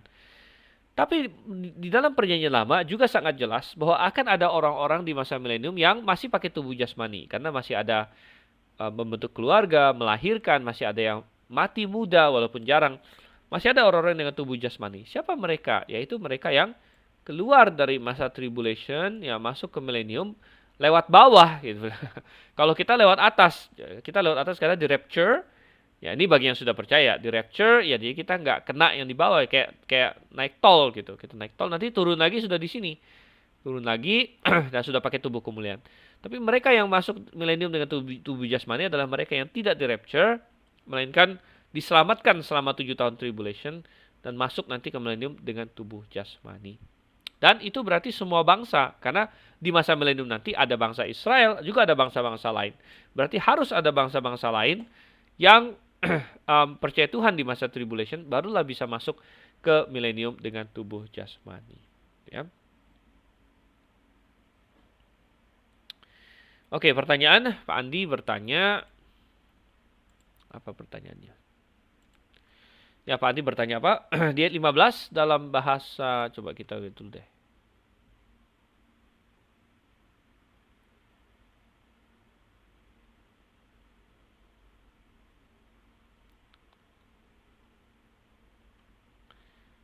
Ya, baik. Jadi pertanyaan Pak Andi adalah di ayat 15 dalam bahasa Yunani tertulis Allah tinggal di antara mereka atau membuka perlindungan bagi mereka. Ya. Ya, jadi memang KJV menerjemahkan He that sits on the throne shall dwell among them. Tapi dalam bahasa aslinya adalah skenose ya. Skenose itu kayak membuka tenda gitu. Membuka tenda. Jadi dari kata skenoo di sini membentangkan kemah atau membuka kemah. Nah, terjemahan KJV juga tidak salah sebenarnya. Karena membuka kemah kan berarti tinggal juga di situ. Tapi secara literal adalah membentangkan kemah, karena juga ada preposisi ep. Ep itu kan berarti ke atas, ya ke atas, ya. Jadi membentangkan kemah ke atas mereka, gitu ya. Jadi, ya ini saya memilih untuk lebih menerjemahkan seperti itu. Dan intinya bahwa Tuhan Tuhan beserta dengan mereka dan melindungi mereka, gitu. Oke, pertanyaan dari Pak Supriyadi, Gembala Supri. Malam Pak, apakah pertobatan awal masa tribulasi salah satu disebabkan fenomena rapture yang menggemparkan seluruh dunia? Jelas itu bisa menjadi pemicu, jelas bisa menjadi pemicu. Ingat bahwa ada benih-benih firman Tuhan yang sudah ditaburkan. Sudah banyak sekali buku tentang rapture sudah ditulis, gitu kan. Jadi ketika terjadi rapture, walaupun jumlahnya mungkin tidak sebanyak yang dibayangkan, tapi tetap pasti ada lumayan lah ya. Mungkin dalam hitungan juta, nggak tahu juta ada atau enggak, ya ratusan ribu mungkin, ya minimal ribuan. Tapi ya bisa jadi ratusan ribu, bisa jadi jutaan juga. Kita tidak tahu persis berapa jumlah orang yang diselamatkan dunia ini. Saya tidak akan kaget kalau ada jutaan gitu. Ya karena ingat bahwa populasi dunia saat ini kan katakanlah 8 miliar ya, 8 miliar kalau 1% saja itu berarti berapa? 80 juta gitu. 1% saja orang yang diselamatkan dunia ini berarti 80 juta gitu. Ya apakah ada 1% dunia diselamatkan ya? Ya who knows? Ya, sepertinya sih tidak sampai sebanyak itu ya. Ya, tapi ya jutaan pasti ada. Dan itu bisa menyebabkan banyak orang yang uh, ya, yang tergugah, yang mempelajari lagi, baca Alkitab lagi dan atau baca lagi informasi dan traktat-traktat dan lain sebagainya dan itu bisa memicu orang-orang diselamatkan memang. Pak Stanley bertanya, apakah orang yang masuk ke milenium hanya orang percaya yang masih hidup atau campur-campur? Ya, hanya orang yang percaya. Hanya orang yang percaya yang masuk ke milenium. Ya, yang lain akan dienyahkan sebelum masuk ke milenium di situ ya. Oke, saya lihat ada pertanyaan-pertanyaan lagi.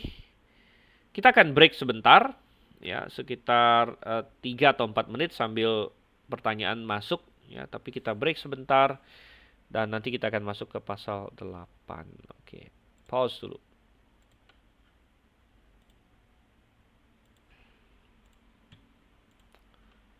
Baik, kita mulai lagi setelah kita break.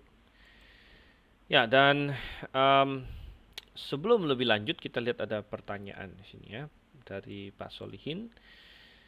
Pak Solihin bertanya, apakah orang-orang dari bangsa lain yang telah percaya di masa tribulasi akan menjadi rakyat?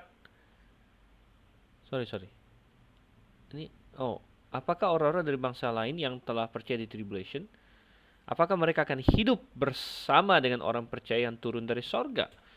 Hidup bersama di sini, maksudnya satu rumah gitu tidak, ya. Tetapi hidup bersama maksudnya sama-sama di masa milenium, iya, sama-sama masuk ke masa milenium, tapi tidak dalam pengertian nanti akan satu rumah atau lain sebagainya. Ada indikasi bahwa yang sudah memakai tubuh kemuliaan, yaitu kita yang sudah rapture, kita akan tinggal di Yerusalem baru nanti sepertinya, dan akan turun-turun ke bumi dalam waktu-waktu tertentu saja, misalnya untuk mengawasi dan lain sebagainya ya. Sedangkan yang tinggal di rumah-rumah di bumi dan bercocok tanam dan lain sebagainya, ya beternak dan bikin kebun anggur dan sebagainya, itu adalah orang-orang yang masih dalam tubuh jasmani gitu ya. Dan apakah orang-orang yang percaya dari bangsa lain di masa tribulasi akan menjadi rakyat di kerajaan 1000 tahun? Iya, bisa dibilang begitu, menjadi rakyat ya, tapi mereka juga nanti sebagian akan ikut memerintah juga dalam pemerintahan yang duniawi, sedangkan kita ikut memerintah atas mereka dalam pemerintahan yang rohani gitu ya. Jadi maksudnya begini. Maksudnya nanti di masa milenium kan ada bangsa-bangsa. Ada bangsa Israel, ada bangsa-bangsa lain. Nah, tiap-tiap bangsa ini mereka punya struktur pemerintahannya sendiri. Seperti Israel nanti dinubuatkan di kitab Yehezkiel bahwa akan ada rajanya juga dan lain sebagainya, raja yang masih dalam tubuh jasmani gitu ya. Jadi ada pemerintahan jasmaninya gitu. Tiap-tiap bangsa ada pemerintahan jasmaninya. Tetapi kita akan nanti Kristus akan menjadi semacam penguasa penuh atas dunia. Jadi mengatasi semua pemerintah jasmani ini ada pemerintahan Kristus nanti gitu. Pemerintahan Kristus, dan kita nanti akan terlibat di situnya gitu ya. Mengenai detail-detailnya kita belum dikasih tahu ya, posisi-posisinya gimana, tanggung jawabnya apa dan sebagainya, atau jurisdiksinya bagaimana, ya masih belum diberitahukan kepada kita. Nah, nanti akan jelas lah gitu ya. Oke, kemudian Pak Andi Ardianto bertanya, apakah jumlah yang ikut rapture bisa dibandingkan dengan jumlah yang masuk ke dalam Bahtera Nuh? Maksudnya bisa dalam skala perbandingan mungkin. Ya, kita tidak tahu. Karena berapa jumlah perbandingan di masa Nuh kan kita nggak tahu juga persisnya. Kita tahu yang diselamatkan 8, yang binasa berapa? Ya, kita tidak tahu begitu. Tidak tahu yang binasa berapa. Manusia sudah hidup 1656 tahun pada waktu terjadi air bah. 1656 tahun berarti sudah berapa banyak orang? Ada yang memperkirakan bisa jadi sudah miliaran orang bahkan ya, kita tidak tahu persis. Apakah jutaan? Ya minimal jutaan, minimal loh ya. Jadi kalau benar minimal jutaan berarti secara perbandingan mestinya lebih ya, karena dari juta ke miliar itu kan banding 1000, sedangkan dari 8 orang yang diselamatkan kali 1000 aja baru 8000, sedangkan saya memperkirakan ada lebih dari 8.000 orang yang diselamatkan gitu ya. Oke, Pak Ori bertanya, apakah teknologi yang sudah berkembang sampai sekarang masih akan tetap ada atau sudah hancur semua di masa tribulasi? Maksudnya untuk di milenium ya, Pak ya? Di milenium, Pak Ori, atau di masa tribulation ya maksudnya? Nah, kalau untuk di masa tribulation ya tentu masih ada ya. Tapi kalau di masa milenium itu terjadi perubahan total. Ya, terjadi perubahan total. Ya, pastinya ada sebagian ini ya, sebagian teknologi yang mungkin tidak akan dipakai lagi. Ya, misalnya apa? Em, di dalam Yesaya dinubuatkan, ya ini dikutip oleh PBB. Kalau kita pergi ke New York di markas PBB, mereka mengutip ayat Alkitab, tapi banyak orang nggak tahu itu dari ayat Alkitab. Ayat yang berkata bahwa mereka akan mengubah pedang dan tombak mereka menjadi bajak, ya dan sebagainya. Jadi eh, semua teknologi perang mungkin tidak diperlukan lagi seperti rudal, ya, kemudian tank dan lain sebagainya, ya, alat-alat perang ya dan lain sebagainya. Saya rasa itu akan sudah tidak digunakan. Jadi persisnya kita tidak dikasih tahu, persisnya kita tidak diberitahu. Saya yakin bahwa sebagian masih akan dipakai terus ya, tapi sebagian lagi tidak akan dipakai gitu ya. Oke, pertanyaan berikut dari Hendra, pernikahan anak domba kapan? Ya, pernikahan Yahudi itu ada beberapa fase. Beberapa fase. Fase pertama adalah fase pertunangan. Fase pertunangan itu boleh dibilang sekarang ini di masa gereja ini masa pertunangan. Jadi orang percaya PB sedang ditunangkan kepada Yesus Kristus. Kemudian ada masa penjemputan. Nah, penjemputan itu rapture. Jadi penjemputan ketika si mempelai laki-laki jemput jumpa tunangannya dibawa ke rumahnya. Jadi nah ini yang sangat menarik dan agak sedikit berbeda antara tradisi Yahudi atau pernikahan Yahudi dengan pernikahan sekarang. Pernikahan sekarang adalah bikin pesta dulu rame-rame, ya kan? Habis itu baru masuk serumah. Orang Yahudi terbalik. Sudah ditunangkan, kemudian pada waktu yang ditentukan datanglah si pengantin laki-laki menjemput mempelainya masuk ke rumah gitu, masuk ke rumah di mana mereka menikmati honeymoon lah boleh dibilang. Menikmati honeymoon bulan madu di situ beberapa hari, kadang-kadang 7 hari. Baru setelah itu mereka menggelar pesta untuk rame-rame gitu. Jadi pestanya setelah. Jadi fase dia pernikahan Yahudi fase-fase itu, pertunangannya sekarang, penjemputannya nanti rapture, kemudian dibawa ke sorga, ke rumah di sorga. Nah nanti pesta perjamuannya adalah ketika Tuhan Yesus datang kembali dari sorga bersama kita. Jadi dia mempelai laki-laki bersama mempelai wanitanya, yaitu orang percaya PB, datang dan boleh dibilang masa 1000 tahun itulah perjamuannya. Perjamuannya jadi sangat hebat sekali. Ini adalah pernikahan paling hebat sepanjang sejarah karena uh, perjamuannya saja 1000 tahun gitu ya.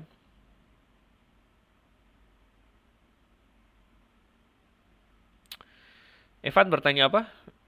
Konfirmasi ulang peristiwa di 7 ayat 13 sampai 14.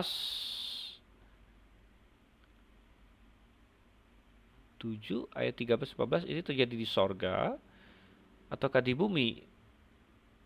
Kemudian salah satu dari tua-tua itu menyahut berkata padaku, ya jadi tua-tua ini kan ada di sorga. Jadi ini di sorga. Jadi gini, jadi di sorga Yohanes dikasih lihat tentang pembukaan meterai-meterai kan. Nah, ini adalah hal-hal yang akan terjadi di masa tribulation. Tapi sebelum meterai ketujuh dibukakan, dia dikasih lihat semacam intermezzo begitu ya tentang ada orang-orang apa saja yang akan ada di masa tribulation seperti itu ya.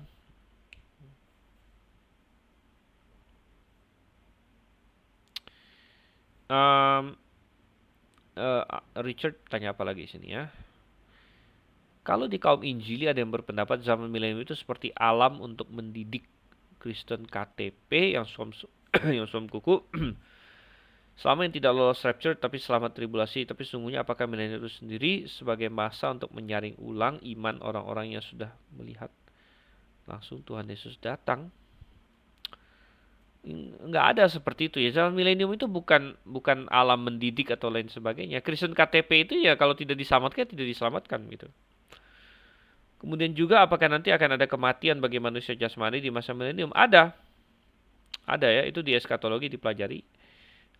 Masih bisa ya. Jadi di masa milenium masih bisa. Bagi yang lahir di milenium nanti, kalau dia tidak percaya Yesus ya akan bisa mengalami kematian gitu. Apakah tetap mengalami penuaan? Ya masih, ya walaupun pelan sekali. Penuaannya sangat pelan ya dan manusia bisa hidup sampai 1000 tahun gitu. Oke, dengan demikian kita masuk ke pasal 8 sekarang ya. Kita mau masuk supaya kita maju. Kalau tidak maju-maju repot juga. Oke, jadi setelah intermezzo kan ada 6 meterai sudah dibuka. Lalu kita lihat di sini pasal 8. Lalu ketika ia membuka meterai yang ketujuh. Nah, meterai yang ketujuh. Ada keheningan di sorga kira-kira setengah jam lamanya. Dan apa isinya di sini? Jadi kalau kita perhatikan meterai 1 sampai 6 masing-masing ada isinya. Meterai ketujuh isinya apa begitu?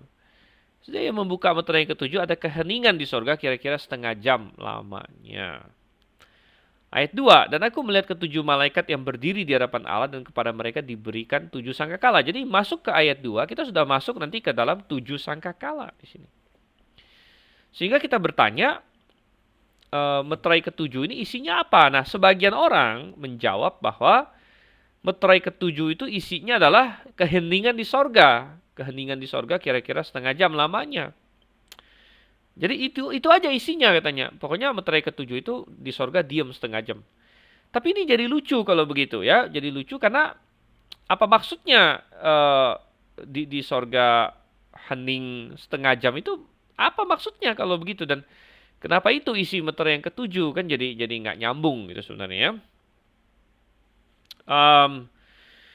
Ya, tetapi kita melihat di sini penjelasan yang paling alkitabiah dan yang benar adalah bahwa meterai yang ketujuh itu isinya adalah ketujuh sangkakala begitu. Jadi dengan demikian kita mulai melihat pola dari kitab Wahyu, karena dalam kitab Wahyu ada 7 meterai, 7 sangkakala dan 7 cawan. Nah, ada beberapa cara untuk memahami ini, untuk memahaminya ya. Ada yang ingat waktu kita belajar berbagai pendekatan, ada yang sangat alegoris, pendekatan yang sangat alegoris yang menganggap bahwa di kitab Wahyu itu semuanya itu siklus mengulang. Sehingga sebagian mereka berpendapat bahwa meterai dengan sangkakala dengan cawan itu sebenarnya mengacu kepada peristiwa-peristiwa yang sama. Ya. Jadi meterai pertama dengan sangkakala pertama dengan cawan pertama itu sama. Jadi itu hanya informasinya diulang, dilihat dari sudut pandang yang berbeda dan lain sebagainya. Tapi itu nggak nyambung karena kalau kita lihat ternyata berbeda, ya berbeda. Apa yang terjadi di meterai beda dengan apa yang terjadi di sangkakala, beda dengan apa yang terjadi di cawan. Walaupun mereka coba-coba cari persamaan, ya mereka coba-coba cari persamaan seperti antara sangkakala dengan cawan, katanya mirip-mirip nih, ya empat cawan pertama dengan 4 sangkakala pertama sangat mirip katanya. Tapi miripnya nggak mirip-mirip banget juga, walaupun ada mirip sedikit, tapi bedanya lebih banyak. Misalnya di sangkakala sepertiga pohon habis, nanti di cawan semuanya habis. Di sangkakala sepertiga laut jadi darah. Nah, nanti di cawan semua menjadi darah. Kan beda.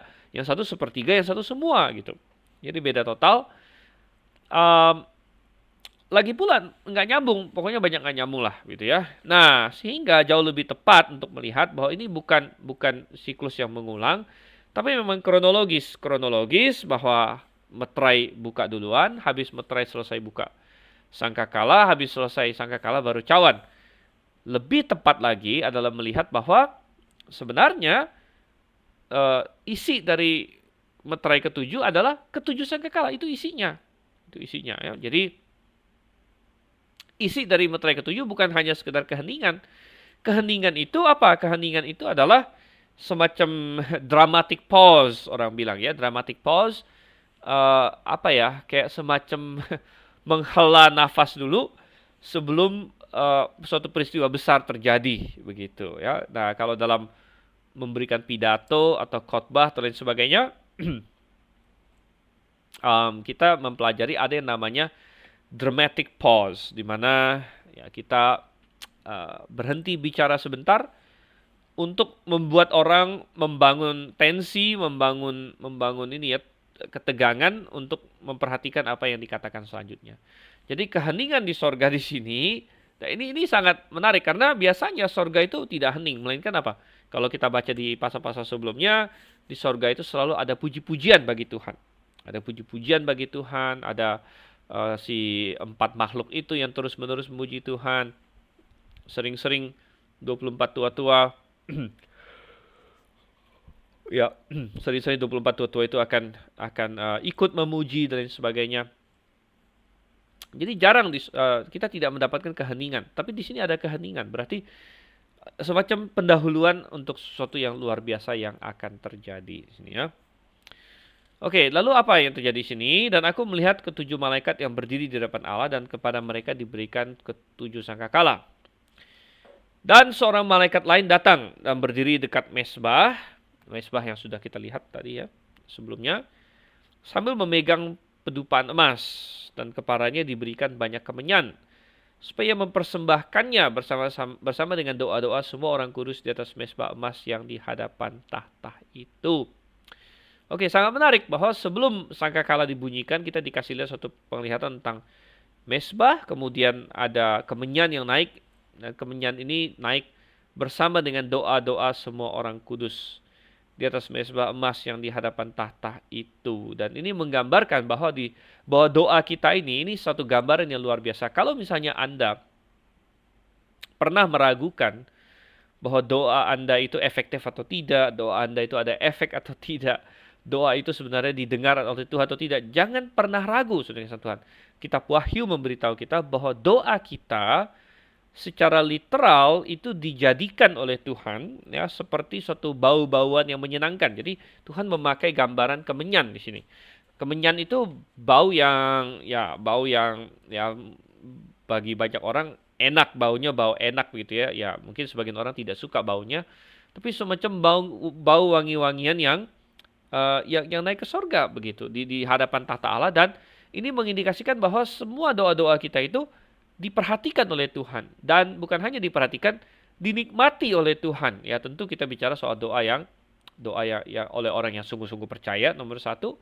Dan ingat bahwa bagi orang yang sungguh-sungguh percaya, Roh Kudus membantu dia berdoa. Kadang-kadang ketika kita salah berdoa pun, ya Roh Kudus bisa bantu kita benarkan dan lain sebagainya ya. Nah, tentu bukan berarti kita sembarangan dan sengaja salah berdoa, bukan juga. Tapi kita melihat di sini sungguh indah ya doa-doa semua orang kudus, dan kita melihat di sini bahwa doa kita tidak diperantarai ya, tidak ada Maria yang memerantarai di sini. Tidak ada santo siapa yang datang bawa doa kita ke hadapan Tuhan, tidak, melainkan langsung di sini. Jadi dan malaikat di sini ini juga bukan sebagai perantara. Kan dikatakan, dan seorang malaikat lain datang dan berdiri dekat mesbah sambil memegang pedupaan emas yang kepadanya diberikan banyak kemenyan, supaya mempersembahkannya bersama dengan doa-doa semua orang kudus.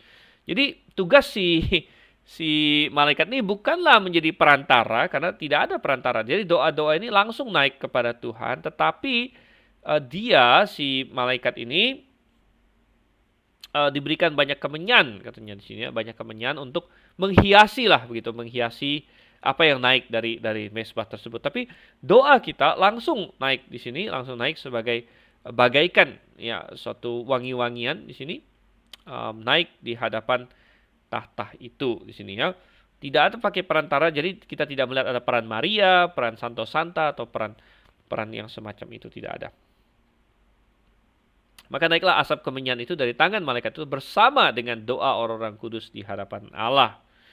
Oke, sekali lagi, jadi berbarengan dengan sesuatu yang wangi di sini. Dan malaikat itu mengambil pedupaan tersebut. Oke, sebentar ya.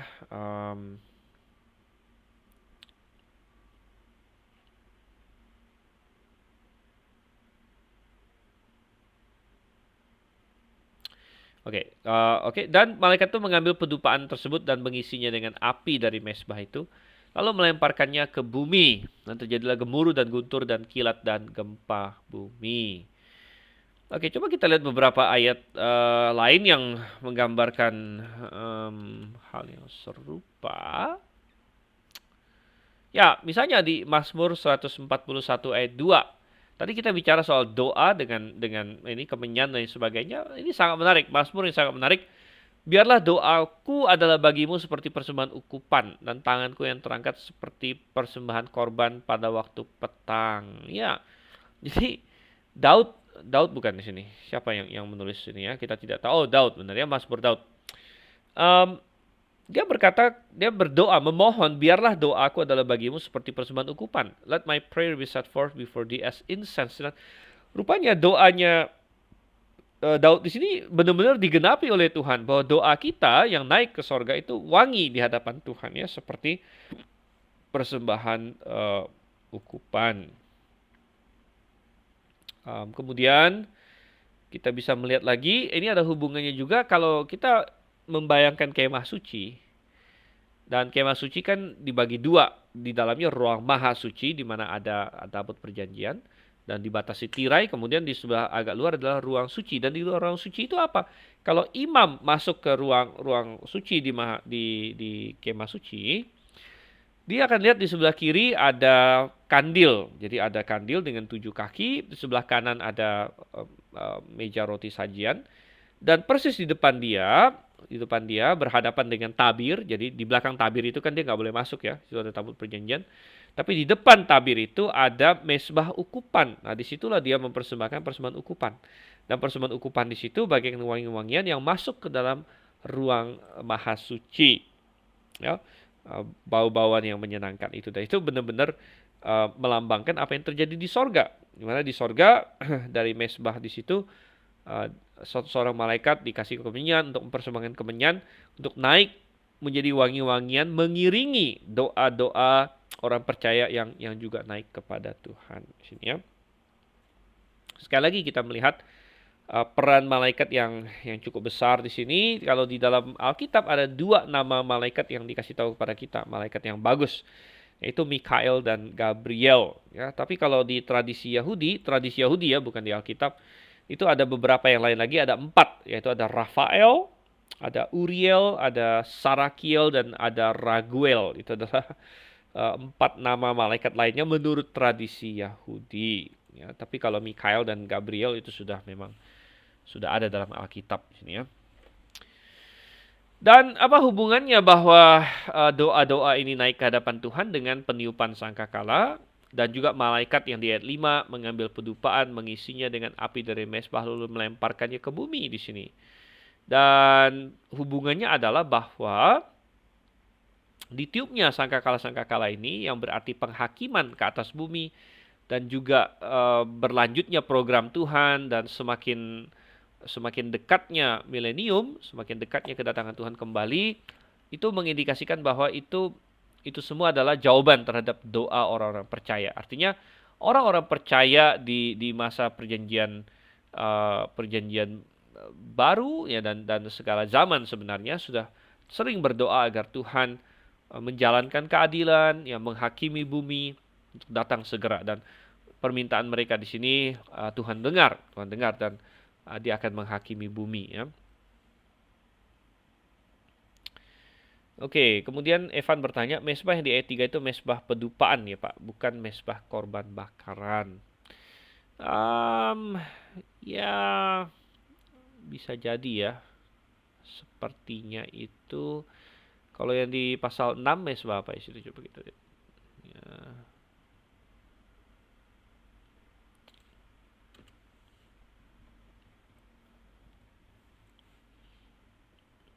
Yang di pasal 6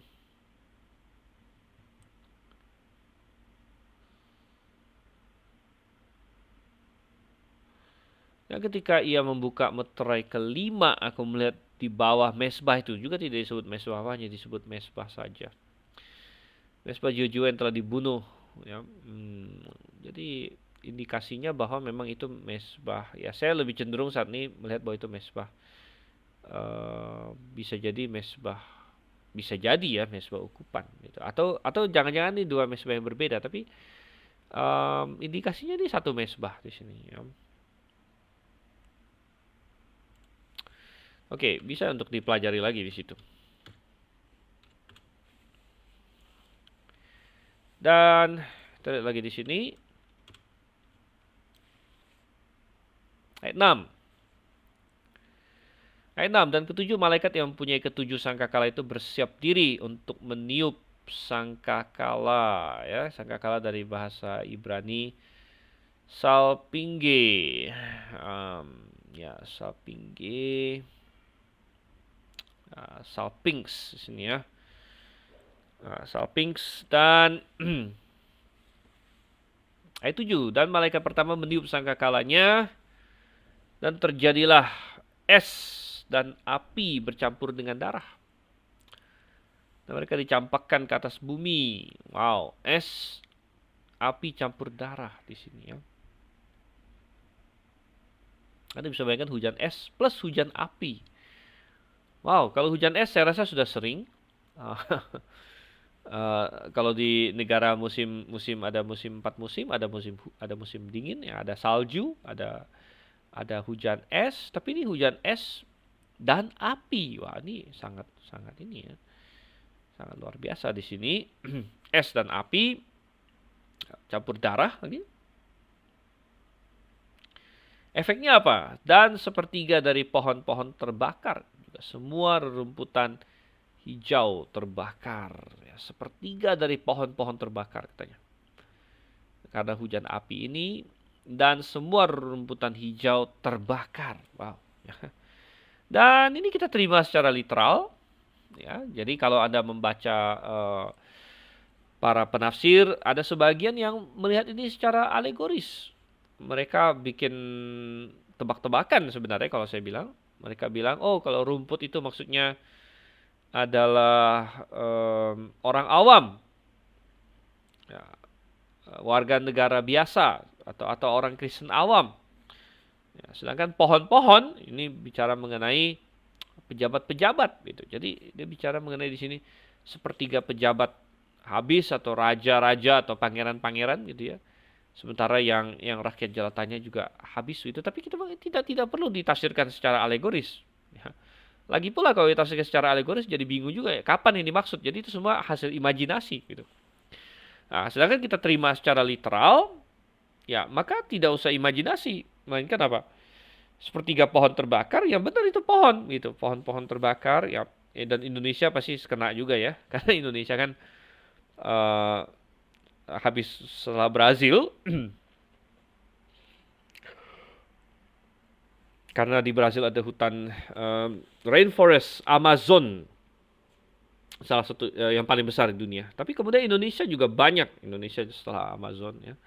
Di Kalimantan, di Papua, di situ ada banyak sekali, dan pohon-pohon terbakar di sini ya, sepertiga. Dan wow, ini kacau sekali, dan Anda bisa membayangkan hari ini dunia kan makin lama makin apa ya? Makin dalam tanda kutip menjadi semakin radikal dalam hal lingkungan. Saya katakan radikal karena tidak didasarkan kepada firman Tuhan ya. Kalau kita sebagai orang Kristen menjaga lingkungan sesuai dengan firman Tuhan, itu bagus, itu wajar ya. Tapi sekarang ada ini gerakan environmentalism, radical environmentalism ya, dan sangat berbahaya sebenarnya, di mana ya mereka mengedepankan ya macam-macam ya. Misalnya mereka mempush ya tidak boleh lagi pakai pakai minyak ya, jadi harus go green semua. Dan memang kita setuju terlalu banyak polusi itu tidak bagus lain sebagainya. Tidak bagus ya. Tapi bukan berarti juga itu absolut tidak boleh sebenarnya gitu ya. Oke, dan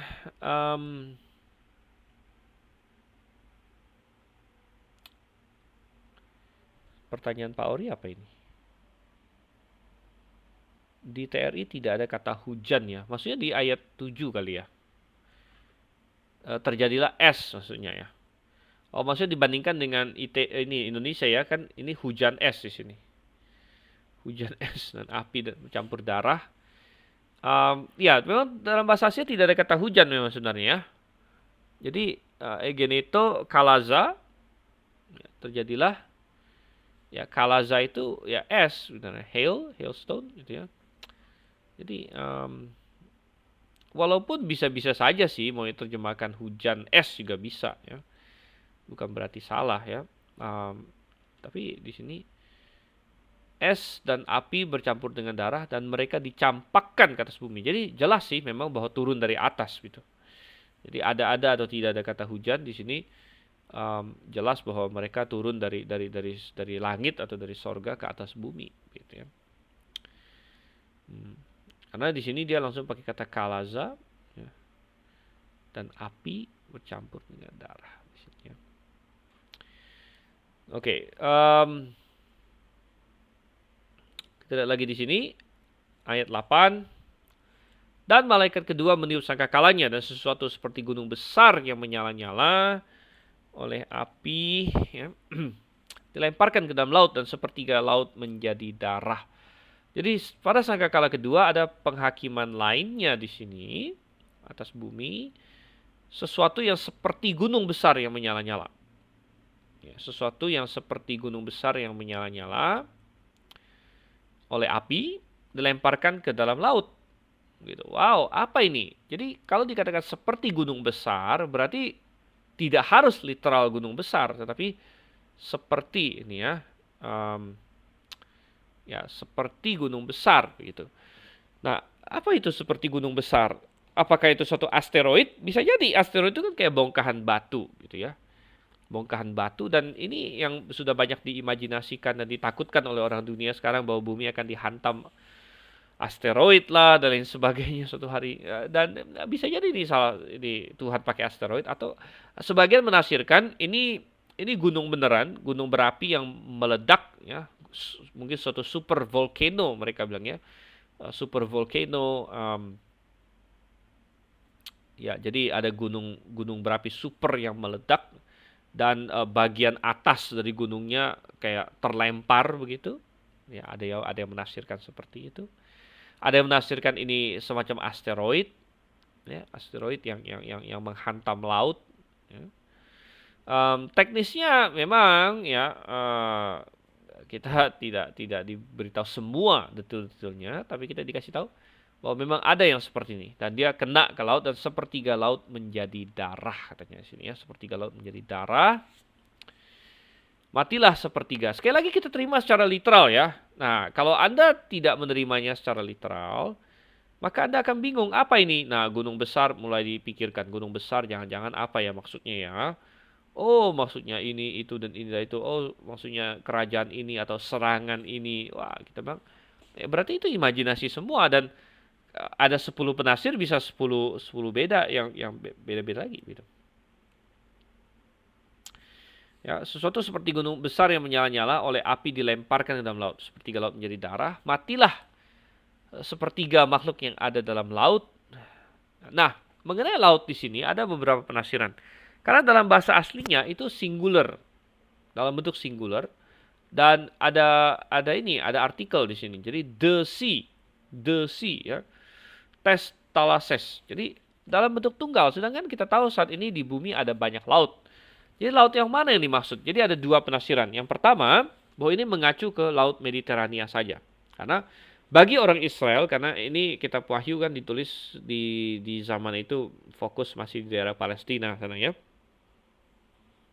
Atau kepada tujuh jemaat di Asia Kecil. Bagi 7 jemaat di Asia Kecil, laut yang paling jelas dan paling berefek ke mereka adalah laut Mediterania gitu. Jadi ada yang berpendapat bahwa the sea di sini singular mengacu ke laut Mediterania. Tapi sebenarnya bisa juga yang dimaksud memang laut di seluruh dunia. Karena walaupun di seluruh dunia banyak laut, tapi sebenarnya semua laut-laut itu kan sambung menyambung sebenarnya. Jadi laut Mediterania tersambung ke Atlantik, ya kan? Atlantik tersambung ke Pasifik, walaupun kita anggap itu samudra yang beda, laut yang beda, tapi kan sebenarnya airnya nyambung semua gitu. Jadi bisa dibilang juga kalau mau dari sudut pandang tertentu bahwa semua laut di bumi itu ya satu laut juga begitu. Ya, jadi ya intinya ada suatu bencana besar, sepertiga makhluk yang ada dalam laut yang memiliki nyawa dan sepertiga kapal-kapal hancur di sini. Oke, lanjut ayat 10. Lalu malaikat ketiga meniup sangkakalanya dan jatuhlah dari langit sebuah bintang besar yang terbakar bagaikan obor dan ia jatuh kepada sepertiga sungai-sungai dan kepada mata-mata air. Oke, jadi jatuh sebuah bintang yang besar dari langit katanya. Dan ya, apa ini? Ya, tentu ya katanya bintang besar yang terbakar bagaikan obor. Kalau misalnya ada meteor atau apa yang jatuh dari langit, ya dia akan seperti terbakar gitu kan di atmosfer kita. Jadi dari langit lagi. Jadi langit menjadi sumber dari banyak ini ya, banyak peristiwa-peristiwa ini. Dan di sini terbakar bagaikan obor, jatuh kepada sepertiga sungai-sungai dan kepada mata-mata air. Nah, kenapa ini bisa terjadi begini? Saya mengimajinasikan berdasarkan informasi yang ada bahwa ini semacam apa ya, mungkin meteor, mungkin ada benda apa dari luar angkasa. Lalu mungkin bertanya, kenapa disebut bintang? Ya, di dalam Alkitab, semua yang lain selain matahari dan bulan di luar angkasa itu disebut bintang. Itu cara Alkitab menyebutnya, gitu kan. Um, jadi mungkin ada meteor yang jatuh, ya, kemudian pecah, dia pecah di atmosfer, kemudian dari pecah itu dia menghujani ini ya, apa sungai-sungai dan sebagainya. Oh, sebentar ada pertanyaan Pak Solihin, es dan api turun seperti hujan ke bumi. Ya, ya kira-kira seperti itu ya. Oke, kemudian kita lihat di sini jatuh kepada semua sungai mata-mata air sepertiganya dan nama bintang itu disebut Absintus. Nah, sepertiga dari air menjadi Absintus di sini. Absintus ini saya langsung transliterasikan saja dari bahasa aslinya memang Absintus gitu. Di ayat 11 di sini Absintus. Jadi saya tidak terjemahkan lagi ya dan memang sulit menerjemahkannya. KJV terjemahkan wormwood. Wormwood itu kayak kayu yang pahit gitu ya. Jadi terindikasi bahwa dia kayak memahitkan, ya, memahitkan mata air di sini, sehingga dikatakan dan sepertiga dari air menjadi absintus dan banyak orang mati karena air itu sebab telah menjadi pahit. Jadi bukan hanya rasanya pahit tapi sepertinya juga mengandung mungkin zat-zat yang kurang bagus dan sebagainya. Oke. Evan bertanya, ada yang menafsirkan ayat 10 sampai 11 bintang ini disebut wormwood adalah antikristus dan laut adalah umat manusia. Ya, saya rasa bukan ya, karena nomor satu dia bukan jatuh ke laut tapi jatuh ke mata air. Dan nomor dua, antikristus sudah muncul di sini sudah jauh-jauh hari dalam kuda yang putih itu. Oke, kemudian ayat 12. Ayat 12. Lalu malaikat ketiga meniup sangkakalanya dan terpukullah sepertiga matahari dan sepertiga bulan dan sepertiga bintang-bintang sehingga menjadi gelaplah sepertiga dari mereka. Jadi ini mengenai benda-benda penerang, matahari, bulan dan bintang sepertiganya menjadi gelap. Wow. Jadi saya mencoba membayangkan dengan matahari bagaimana? Apakah sepertiganya menjadi gelap dalam pengertian kayak matahari kan kayak lingkaran ya. Jadi kayak sepertiga pie gitu kayak bikin kue gitu sepertiganya dimakan gitu kan. Jadi matahari jadi kayak bentuk Pac-Man gitu gimana? Tapi bukan ya, saya rasa bukan. Mungkin gelap sepertiga itu maksudnya cahayanya berkurang, bertambah redup ya. Sampai dengan ini berkurang sepertiga begitu. Jadi ada ibarat ini ya, apa namanya? Ibarat bolam di rumah Anda kalau terang, tapi kalau misalnya dia udah tua, udah lama ya awalnya terang pun jadi ya jadi nyusut gitu kan tingkat terangnya gitu. Oke, jadi terpukul sepertiga matahari, sepertiga bulan, sepertiga bintang sehingga menjadi gelaplah sepertiga dari mereka dan siang hari tidak menyinarkan terang pada sepertiganya dan demikian juga malam.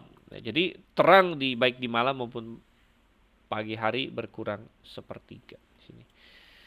Wow, jadi menunjukkan Tuhan sangat berkuasa ya atas segala-galanya. Maka aku melihat dan mendengar seorang malaikat terbang di tengah-tengah lain. Nah, ini sangat menarik karena angelo ya, kalau dalam Alkitab bahasa Indonesia dia akan sebut ini apa? burung dari sini ya. Burung bangkai, burung nazar di sini di Elai, burung nazar terbang. Jadi sebenarnya seorang malaikat terbang di tengah-tengah langit dan berkata dengan suara nyaring, celaka, celaka, celaka bagi orang-orang yang menetap di bumi, oleh karena suara sangkakala yang masih tersisa dari 3 malaikat yang masih akan meniup. Ya, dengan demikian ini menjadi introduksi nanti kepada sangkakala yang kelima sampai yang ketujuh yang disebut 3 celaka yang masih akan datang, dan itu akan ya lebih hebat lagi dari semua apa yang sudah kita bahas. Padahal yang sudah kita bahas karena saja sudah sebenarnya sudah sangat sangat nih ya, sangat memprihatinkan di sini. Oke, selesai pasal 8, kita sudah melihat 4 sangkakala. Kita akan stop di sini sebentar lagi dan nanti di pasal 9 kita akan lanjutkan di minggu depan. Jangan lupa bagi yang ikut mid test ya, hari ini adalah batasnya, silakan dikerjakan dan dikumpulkan. Oke, ada pertanyaan lain lagi sebelum kita benar-benar selesai di sini? Ya.